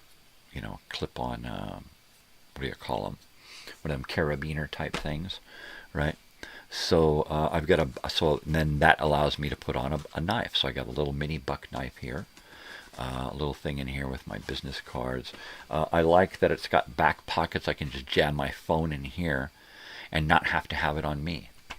I can put my wallet in here. I can take my little fanny pack and stick it inside the big pouch in there. I could take my fanny pack and hook it so that it's on this bag if I want to, and then double the capacity of this this bag here. I like it that it's over the shoulder. If I want to carry it otherwise, I just grab the 2 things here, kind of hold on to them like this. It's just really a fantastic bag. And the first one served me so well that when it started to fall apart, I told my wife, all right, let's do another one. But on the inside, let's use some really thick canvas type material. So what I did was I found a hammock that had torn because of the wind and the weather. Most of the material was still good. So we just cut it up and cut out all of the bad stuff and repurposed a pair of jeans, a belt, a hammock to make a bag. And I'm like, honey, you should sell these. Right? For one that size, that good, with patches sewn onto it, or beadwork, or stenciled spray-on stuff, it would go for $100 out here. You put you stencil on a Joshua tree and give it your label, Bags by Hilda, $100. You know? And she could bang them out all day long. Literally. And I would take them down here on the corner and sell them all day long to tourists. I'd come home empty-handed, except for a wad of cash, right? So I'm so serious about this particular idea that for years now, like 10 years, I've been saving old denim, old jeans, shorts, pants, different sizes, different styles, different shapes, different colors of denim. And I've been collecting old, used, torn up hammocks. And so I have like a bag of torn up hammocks. I've got a bag of denim. I've got a bag of other material that things can be made out of. My wife is a genius with a sewing machine. She is a phenomenon like nothing else. She's made so many things here around the house. My daughter's clothes. She's made things for me. She's made things for other people. She's mended. She's hemmed. She's done every kind of thing you could imagine for us and family and friends, you know. So I am always like, honey, if it ever gets to the point to where we need to make some money, we need to have a bunch of these bags made, because all I got to do is just run them down in a good weekend, a good 3-day weekend, and I can sell out a dozen bags, you know. A dozen, that's like $1,000, right? If she throws in small bags, water bottle and phone holder bags, aprons, kids' aprons, adult aprons, different items, right? Made from scraps. I'll make some patterns, you know, cut stuff out, pin it together, give it to her, she'll sew it up. You know, give it to my daughter. My daughter can put some beads on it, stencil on this, sew on a tag, bada bing bang boom. Family business, and making some decent money doing it, right? Hell yeah. So that's always there. If we need it, that's always there. And that's a good thing to have a little fallback, you know. And because we're in a tourist town, if it ever gets slow, that's all we got to do is throw a bunch of crap in my van, drag it down to the street, throw it out on a table under a canopy, and, you know, $1,000 later, oh, there's the trash man. There's a trash man. There's a trash man. All right, I'm going to heat up my coffee, and we're going to get into this last 45 minutes of the show here.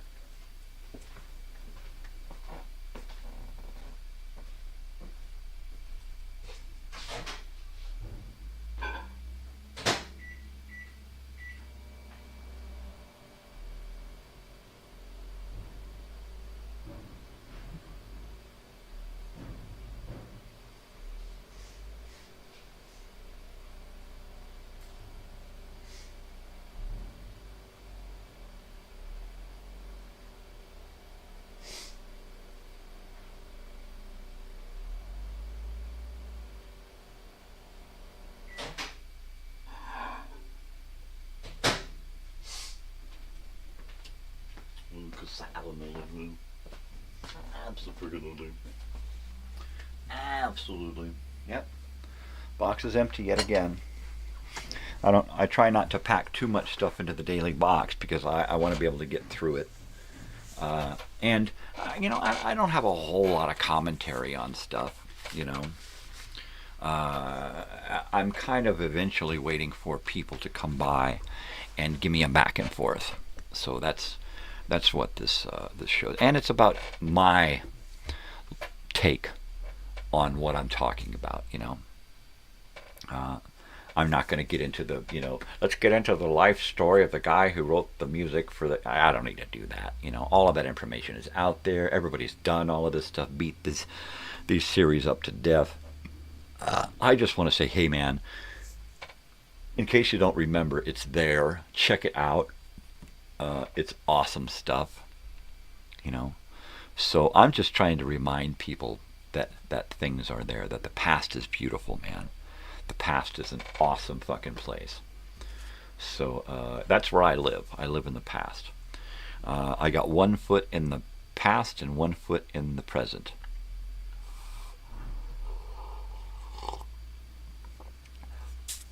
And no, I don't think about the future.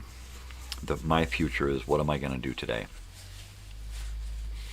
I try not to think about what I'm going to do tomorrow. There are times when I have to. But it's pretty basic, Trash man.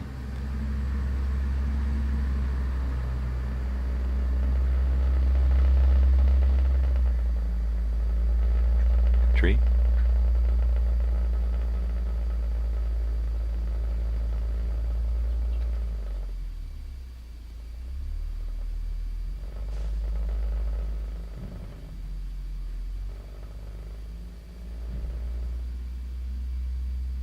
Totally. That's totally cool, man. Yeah, this show is just for me to hang out, talk about the stuff I like, as much as I want to talk about it, or as much as somebody else wants to get involved and talk about it. So, I remember watching the Wonder Woman show, the Hulk, Spider-Man, of course, Batman and Robin. The 1960s Batman and Robin was forever in reruns throughout the 1970s, 80s, 90s. You could probably still find it somewhere. The fact that they all came from the most of them came from comics, but all of them came from comics. But a lot of people don't realize that most of them actually went through transition from comics to the radio, and then into the movies, into the TV. And a lot of people don't know that today's superheroes had 1970s, 1980s, 1960s counterparts, where they were actually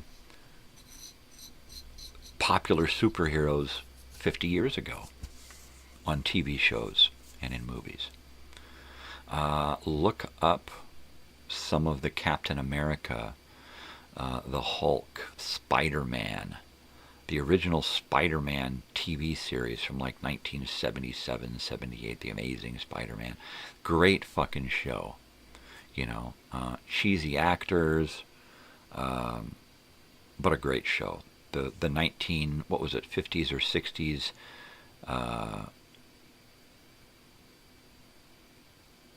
Superman. All right, that guy, that older guy, what the hell was his name? Christopher Reed or something? Not Christopher Reeves. Christopher. What the hell was that guy? Dane Schwamley. I don't fucking know. But it was a good show. It was a good show. That was probably one of my early introductions to superhero shows, and probably my favorite superhero show was that early black and white Superman. That early black and white Superman. And then probably after that, the Batman Robin show. So that would kind of been my first introduction.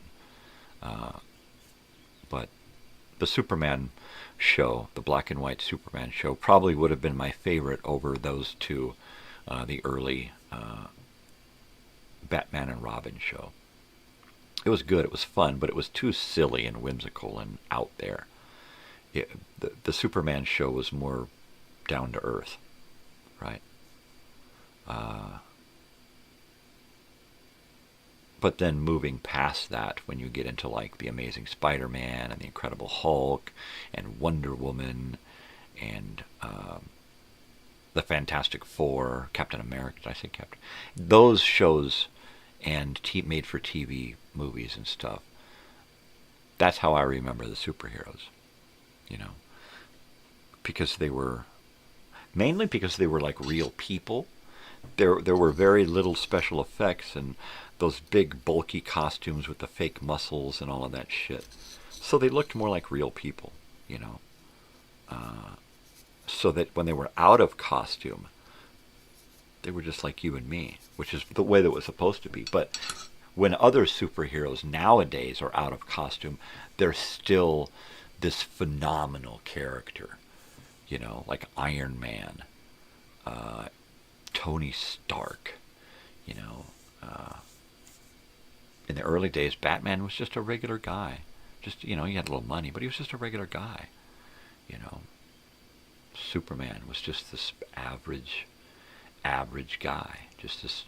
And nowadays, it's like you look at the Superman nowadays, and you don't believe that he's average when he's out of the cape.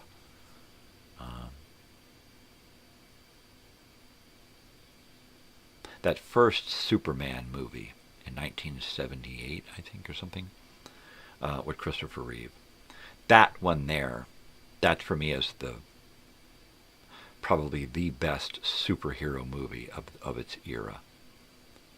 And the fact that it wasn't just the first one, it was the first and second movie, and they're like connected, you know, because they shot this giant movie and they finally had to budget-wise say, fuck it, stop it here and let's make a movie out of this and we'll come back and do a part two. And that was like one of the first times that happened. And so they made a movie, but left it open so that they could continue it. And they did. And it was phenomenal. And then Superman 3 and 4 and 5, that was pretty cool. The fact that it was able to find a niche and become become its own entity, you know, and become a franchise. Was like the first real superhero franchise, I think. Sure, you had, you know, the other ones that were like made for TV, but this was the first cinematic,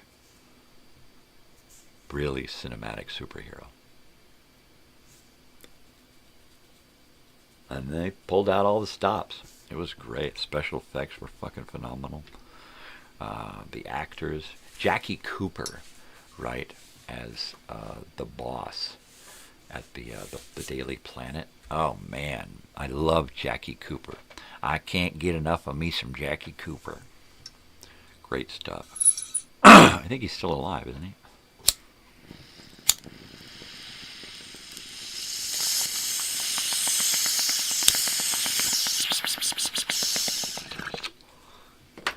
I don't know, lipstick. Jackie Cooper, one of the first Little Rascals from the talkies.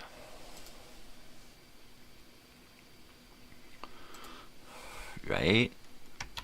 Jackie Cooper. Jackie Cooper.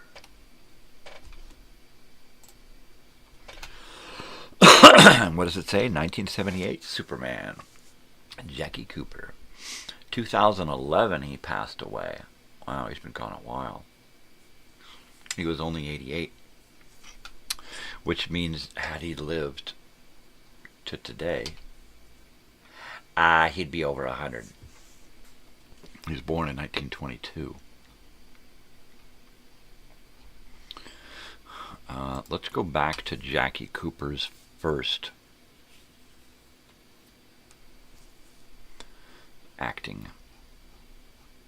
noted acting career or acting job. Fox Movietone Follies of 1929. 1929, right? So he would have been, what, 22? He'd have been 7 years old. Little boy in That's You, Baby number. Boxing Gloves, Jackie Cooper, short. I believe that is a Little Rascals.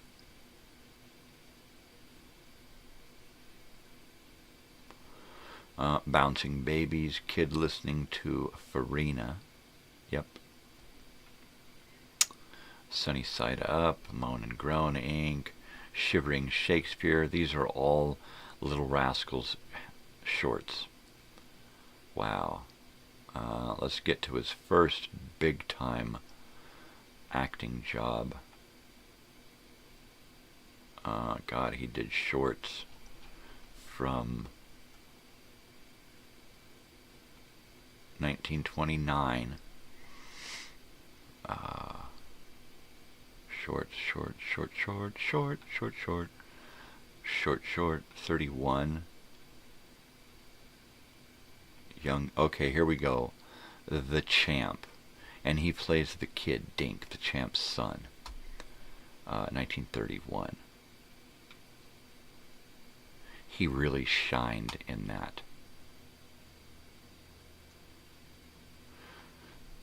I remember seeing that as a kid and seeing little Jackie Cooper from the Little Rascals and seeing him in that dramatic role and seeing him just bawling his eyes out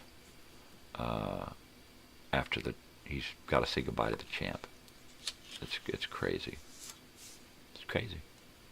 It's just fucking crazy. And who was in the Champ? Wallace Beery? Is that who that was? That's a great fucking movie. That's a great... Yeah, Wallace Beery and Jackie Cooper in the Champ. King Vidor.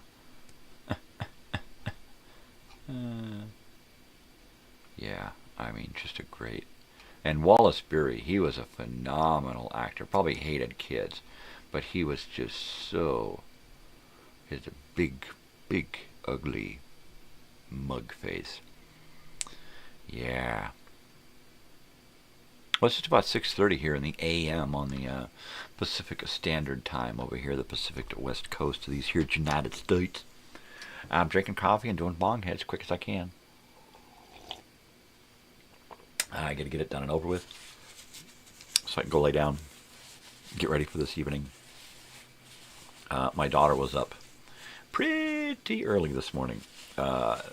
Actually, late last night. She was still up doing schoolwork. She was working on a project, putting together a board that she has to do for a presentation. And yeah, some people ask for PowerPoints, right? And some instructors, some professors, some teachers still like the physical world and want a board, right? Or give you the option. You can do a board or you can do a PowerPoint, right? My daughter prefers the board because it's just easier to print a couple of things out, lay it out, bada bing bang. You have to do a lot of programming and I've done PowerPoints for classes before at the college out here. And it's not fun. It can be fun. You can make it fun. But it's just schoolwork. You know? It's just schoolwork. But I got up and took a leak at like 2 or 3 in the morning or something. And she had it all laid out. I don't know if she had it all glued, but it was laid out. And she had her computer there on the table, and she was, working on stuff. So hopefully she can, between what she did last night and I think she said Wednesday, she can work on it again when she goes back down there on Wednesday. So there you go. and she'll probably just have a few things to write and tape. And she decided she's going to do like a scrapbook, because she's doing it about a character, about a person from a TV show. So she was able to grab photos from that person's life on the TV show, and she was surprised that I knew what TV show it was, which was cool. I'm hip. So she decided, I helped her kind of work things out, but it was like, you know what? She decided that she's going to use notebook paper and write stuff on notebook paper, and then tear it and tape it. Just tape everything on there to give it the scrapbook feel. And I said, all right, well, if you can, get a sheet of appropriate clip art, which means copy and paste clip art to a page until you got a full page, and then print it, and then cut it, tape it, or paste it, or whatever. And I said that'll help give it that scrapbook feel. I said 2 or 3 different kinds of paper.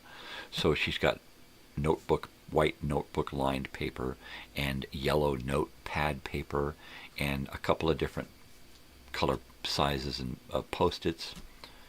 So that's going to give it a good scrapbook feel. So, and some different kinds of pens. I gave her some really fat paint markers and some different size Sharpies and Markalots and highlighters, and colored this and that. So creatively, she's going to knock it out, because she's just, she's like me. She doesn't love to do those things per se, but she is very good at them because of her creative streak. So it helps. She just has to let that creative streak take over. Like when she's writing, I told when you write, just write. Don't think about what you're writing. Just fucking write. And I think that she's taken that to heart. And so she gets compliments from all of her instructors and professors now. They talk about her together, about her writing, and tell her that. So I'm happy that she's found that she doesn't like to write. She doesn't think that she can write, but she does, and she does it very well. Right? So I think because she doesn't clutter it up with too much, I tell her just chill out. When you gotta just write, fuck, take a gummy and write. Loosen up. Relax. That's the first thing you got to do when you write, is just fucking relax. Because once you do that, and then just cut loose. Don't think about what you're writing. Don't think about structure and, oh my God, it's gotta do this, it's gotta do that. Just write, and then come back and look at it and go, okay, all right, here we go. I can use this, I can use that, I can use this whole paragraph. This is crap. And then you just fill it in. It's like, okay, I need something like this. And then you don't think about it. You just write. And it's like, oh yeah, I can use that for this. And that's how I write. I don't overthink it. I don't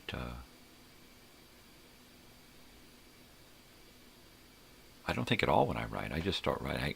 I know what I'm supposed to write about. That's there. I just leave it in my head, let it roll around, and then write a little more, write, and pretty soon you just, it's just coming out like crazy. It doesn't take much to get me started writing. It takes a lot to get me to stop. So I don't do a lot of hardcore writing, because once I start, I'm like thousands and thousands and thousands of words. I did some writing several years back, and I just started writing, and then I looked up, and it was like I was over 100,000 words. And then I wrote some other stuff, and then wrote another draft of what I had written. So I did a rewrite on 100,000, and it was just, it got really, really hard to deal with, because I had other shit going on, and I hope that I can reach a point to where I can go back and spend days and days and days just writing, right? I would prefer to do that over most of what I'm doing on the channel. At some point, the stuff on the channel is just going to kind of dry up. There'll be a ton of stuff there on the channel, but that borrowed content is going to stop rolling into the channel, and whatever comes in the channel is just going to either be original content or live stuff or something like that. And that's probably going to happen soon, to where I'm just doing live stuff. And I've kind of walked away from programming. After having programmed out a couple of months, I will then try to take the opportunity to write. Do live stuff, and when I'm not doing live stuff, just be writing. Playing the guitar, playing music, and writing. I don't want to get into writing lyrics because I don't want to get into singing. At some point, if I ever learn how to use my new teeth properly, then maybe. But I'm not going to dwell on that, and I'm not going to think in that direction. I want to think in... I was talking to Joe, and he's like, yeah, dude, write a biography, write an autobiography. So, you know what?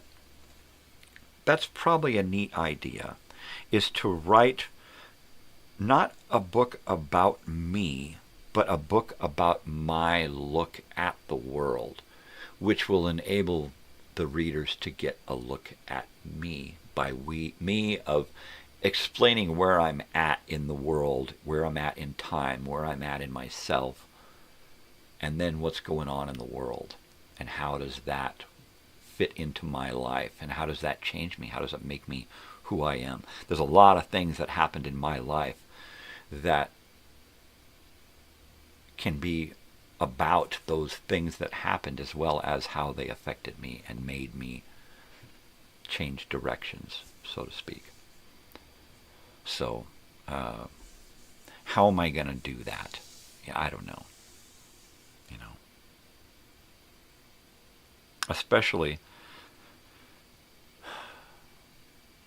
with where I am as far as who I am, right? I have no idea who the fuck I am. I haven't got a clue. Mainly because I can't trust my parents for having told me the truth about who I am. There were always a lot of stories growing up, and a lot of misdirection, and look over here and think about this, but don't think about that. So, yeah, and because I'm so completely different than anybody else in my family, yeah, it just, I don't know. So I have to answer some of those questions. Maybe I'll start writing with those questions, and then as I'm writing, find answers and bring them into the story. I don't want to start from the beginning. Yeah, I was born, because I don't really understand any of that. I can at some point go flash back and talk about different periods and hearsay. But basically it's going to be a book of what I remember. And I remember a lot. So mainly because like I've said before, you tie a lot of memories to the strong emotional situations. And we had a lot of heavy situations growing up, and I tie a lot of emotion to a lot of those situations that we were in growing up. Fear being one of them, hunger, sadness, confusion,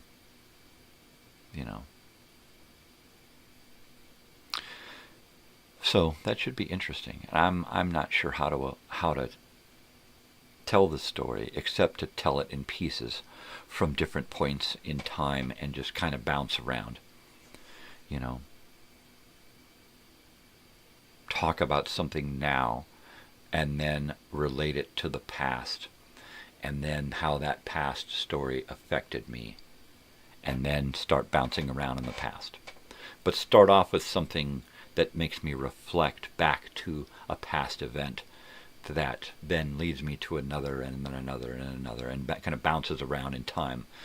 Because I can talk about this, 1984, and then bounce back to 1973, and then up again to 1987, and down to 1976, and all of these events are in my head, and then up to 77, over to 79, up to 88, 83. I mean, there's just so many. Every year I could pick, and there would be an event in that year that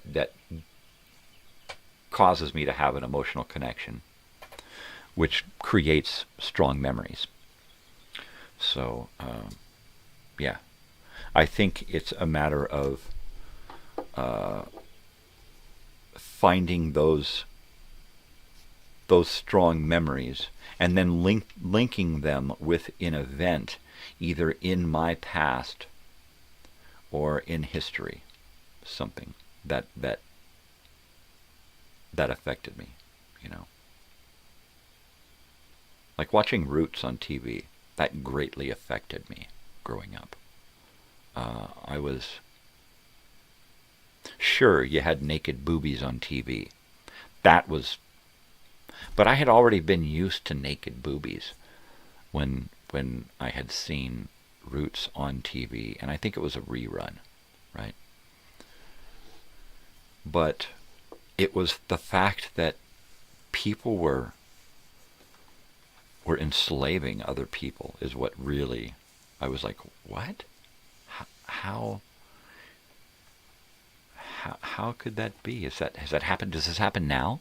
I mean, I was like totally devastated watching Roots. So much so that when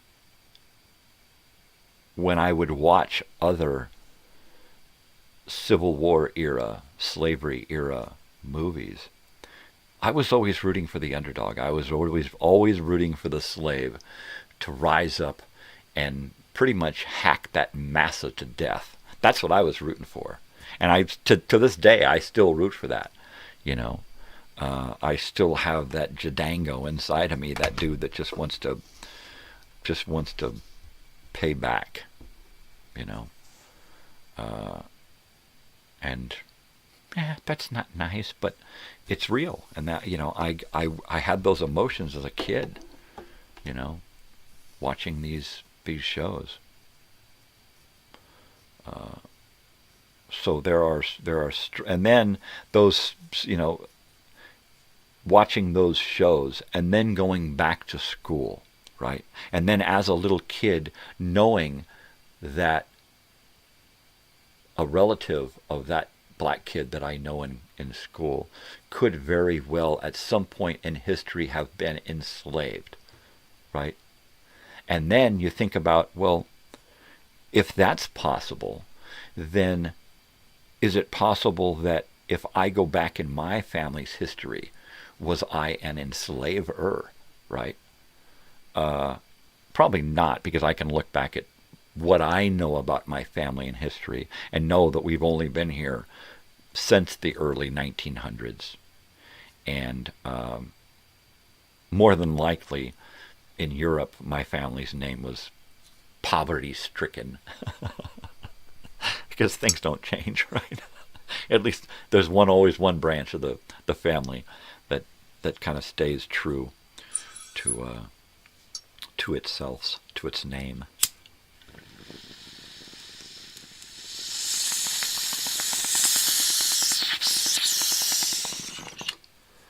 So there you go.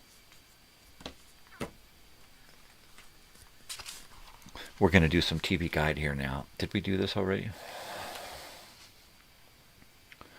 Friday evening. We're going to do prime time.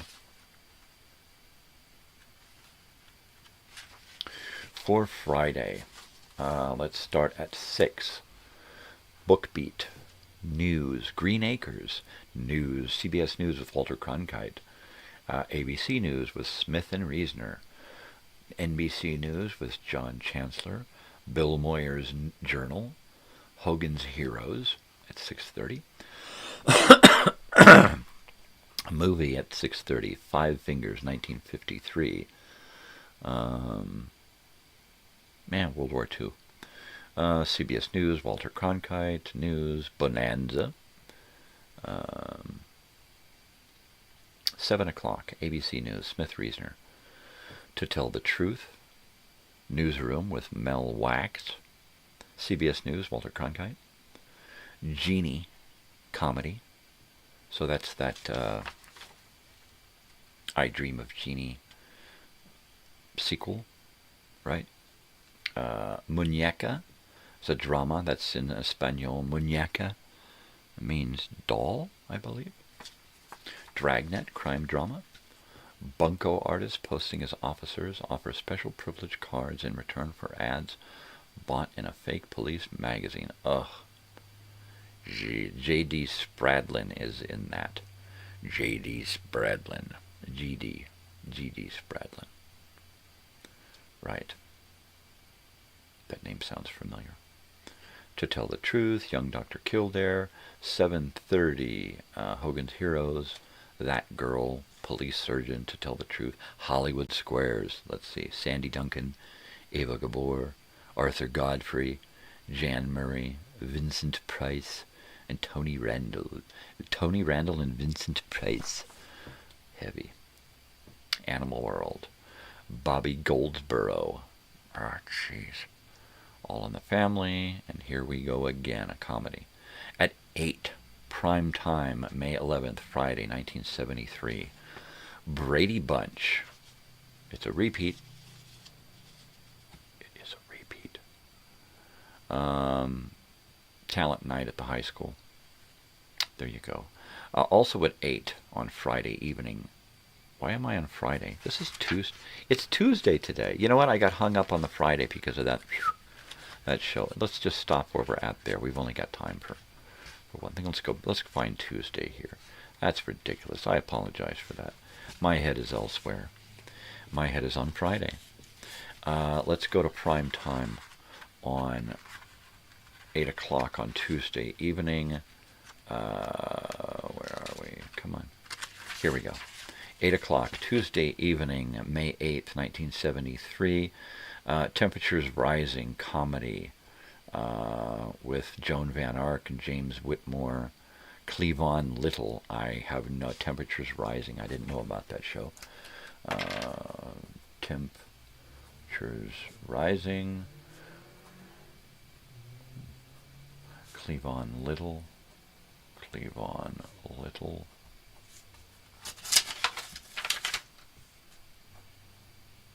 Okay. A movie. Fess Parker brings us Daniel Boone image to... I don't want to watch that. All right. Bay Area Reports. Maud. There's a good show. Maud. B. Arthur. Beatrice Arthur. Pardon me. A Western at 8:30. Hard Case. Clint Walker. Not going to watch that. Advocates, a debate, birth control for teenagers. It's a pretty heavy debate. Do you want pregnant teens or not?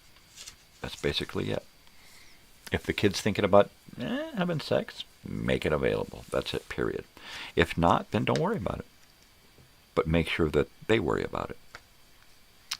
Hawaii Five-0 at 8:30. 60 Minutes at 9. Oh, Lassie at 8:30 as well. Noches Tapatías at 9. The Saint at 9 with Roger Moore as Templar. 9:30, Black Journal. Are blacks being exploited by the film industry? Yes. Pilot Films at 9:30. Young trilogy of unsold comedy. Pilot fills the CBS movie slot. Oh, okay. It's just 3 half-hour pilots jammed into a 90-minute slot.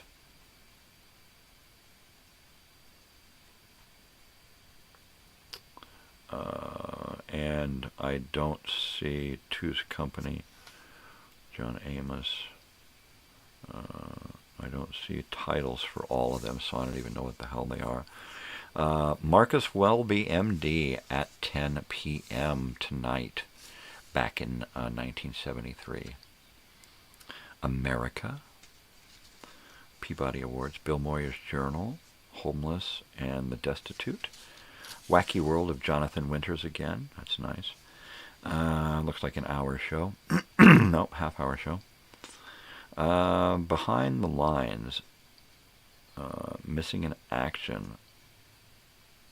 18 journalists covering the Vietnam War who are missing. Challenging Sea. Treasure Hunt off the Florida Keys.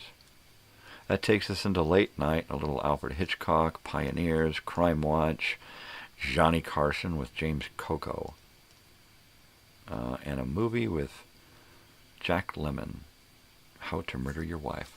So that's it. That'll take us into tomorrow. Apologize for talking about Friday like that, but yeah, the whole idea that the Wonder Woman was on Fridays. And of course it wasn't on Fridays in this TV guide, because that's not the TV guide where Wonder Woman was. So there you go. What have we got going on tomorrow? Tomorrow we are going to talk about The Shadow, the original radio series with Orson Welles. Very cool show, probably one of my favorites for the old-time radio era. So we'll listen to an episode from the album, and we'll talk about that. And then of course the movie for today, the 4 o'clock movie, is the story of Operation Bootstrap. And then we'll have more 4 o'clock movies throughout the week, of course. On Thursday, we're going to break out the Ibanez and screw around with that, and we'll listen to some music, maybe some Grateful Dead. We'll have another 4 o'clock movie, another record of the day. On Friday, we're still talking about me, because that's my day. And we're gonna talk about playing with matches. Playing with matches. And the movie for Friday, 4 o'clock movie, is Cocaine Blues. Kind of apropos, right? Don't you think? Don't you think so? Going to get over here and get rid of Jackie Cooper and Wallace Beery, Jerry Berry. Totally, man. Closing. Yeah. I'm excited about going out tonight. This will be fun. I got to do some eating, so that should be interesting to do the whole. Depending on how my dentures feel this evening, I imagine what I'll probably do is leave them out until we get there, and then park, put them in, and go in and enjoy the evening.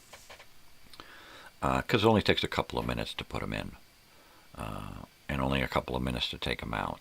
So there you go. I'm still not used to this. After about 20 minutes, they feel okay. At least they did before. So hopefully we've worked on them enough at the dentist yesterday. And yes, I did make it, and we did. I spent like less than an hour there, and he got those areas taken care of for me. So now I'm going to wear them again and see if those areas are, yes, indeed. And you know, he happened to mention that I've got these bone spurs that stick out on my gum, and he's talking about, you know, going in and having those things buffed down and made smaller, and I'm like, gum surgery, huh? And he said, yeah. And I'm like, okay. Do I want to do that? No. I mean, it's not the pain. It's having to go through this again, because then I'm going to have to get those dentures refit and then adjust, not to mention the healing, not to mention the hit to my diet again. I mean, I want to start chewing food again. I don't want to go backwards. So, pain or no pain, I'm probably just going to let this, as long as it's not hurting me, I'm just going to let these dentures be my dentures. And just keep adjusting them until they fit really good. And in another 4 or 5 months, I'll go in and we'll take another mold, I think, and then we'll refit my dentures to the new fit in my mouth, I guess, is what they said.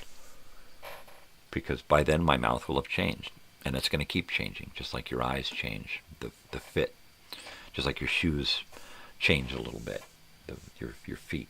So there you go. It's all that crap. A lot of fun. All right, you talked me into it. I'll go ahead and load up another bong hit here for the morning, and then I think what I'm going to do is I'm just going to grab. My wife said she's got nothing going on today, so she's still in bed. Dogs are still in bed. My daughter's finally in bed.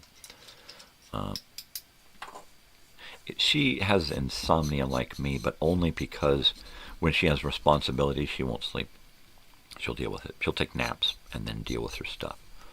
But so she'll stay up all night long, go to sleep on the side. She'll go to sleep when she gets her shit done. She's just a responsible kid, My insomnia comes from childhood crap and probably a chemical imbalance.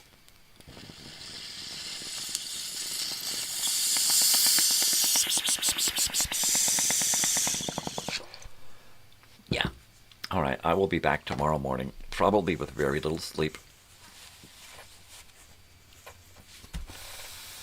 But I don't have anything going on Wednesday. So it shouldn't be any difficulty being here tomorrow morning. So, yeah.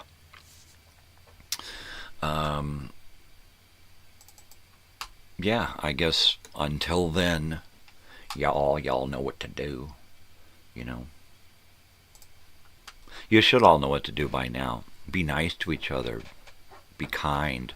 Spread peace and love, not bullshit. Don't war on each other. Don't hate each other. That's stupid. Yeah, most especially be kind to each other, right? Because if, you be kind to somebody else, do something for somebody else, it makes you feel good inside. It does. It really does. Most especially people, stay weird. Because if you ain't going to be weird, I'm all alone. And who's going to be weird for you, right? Nobody. I mean, I could try my hardest, but it just doesn't work that way. I'm doing my best to spread weirdness, okay? Dr. Demento spreads dementia. I spread weirdness. Okay? All right, people, take care of each other. Be good. I will be back in the morning.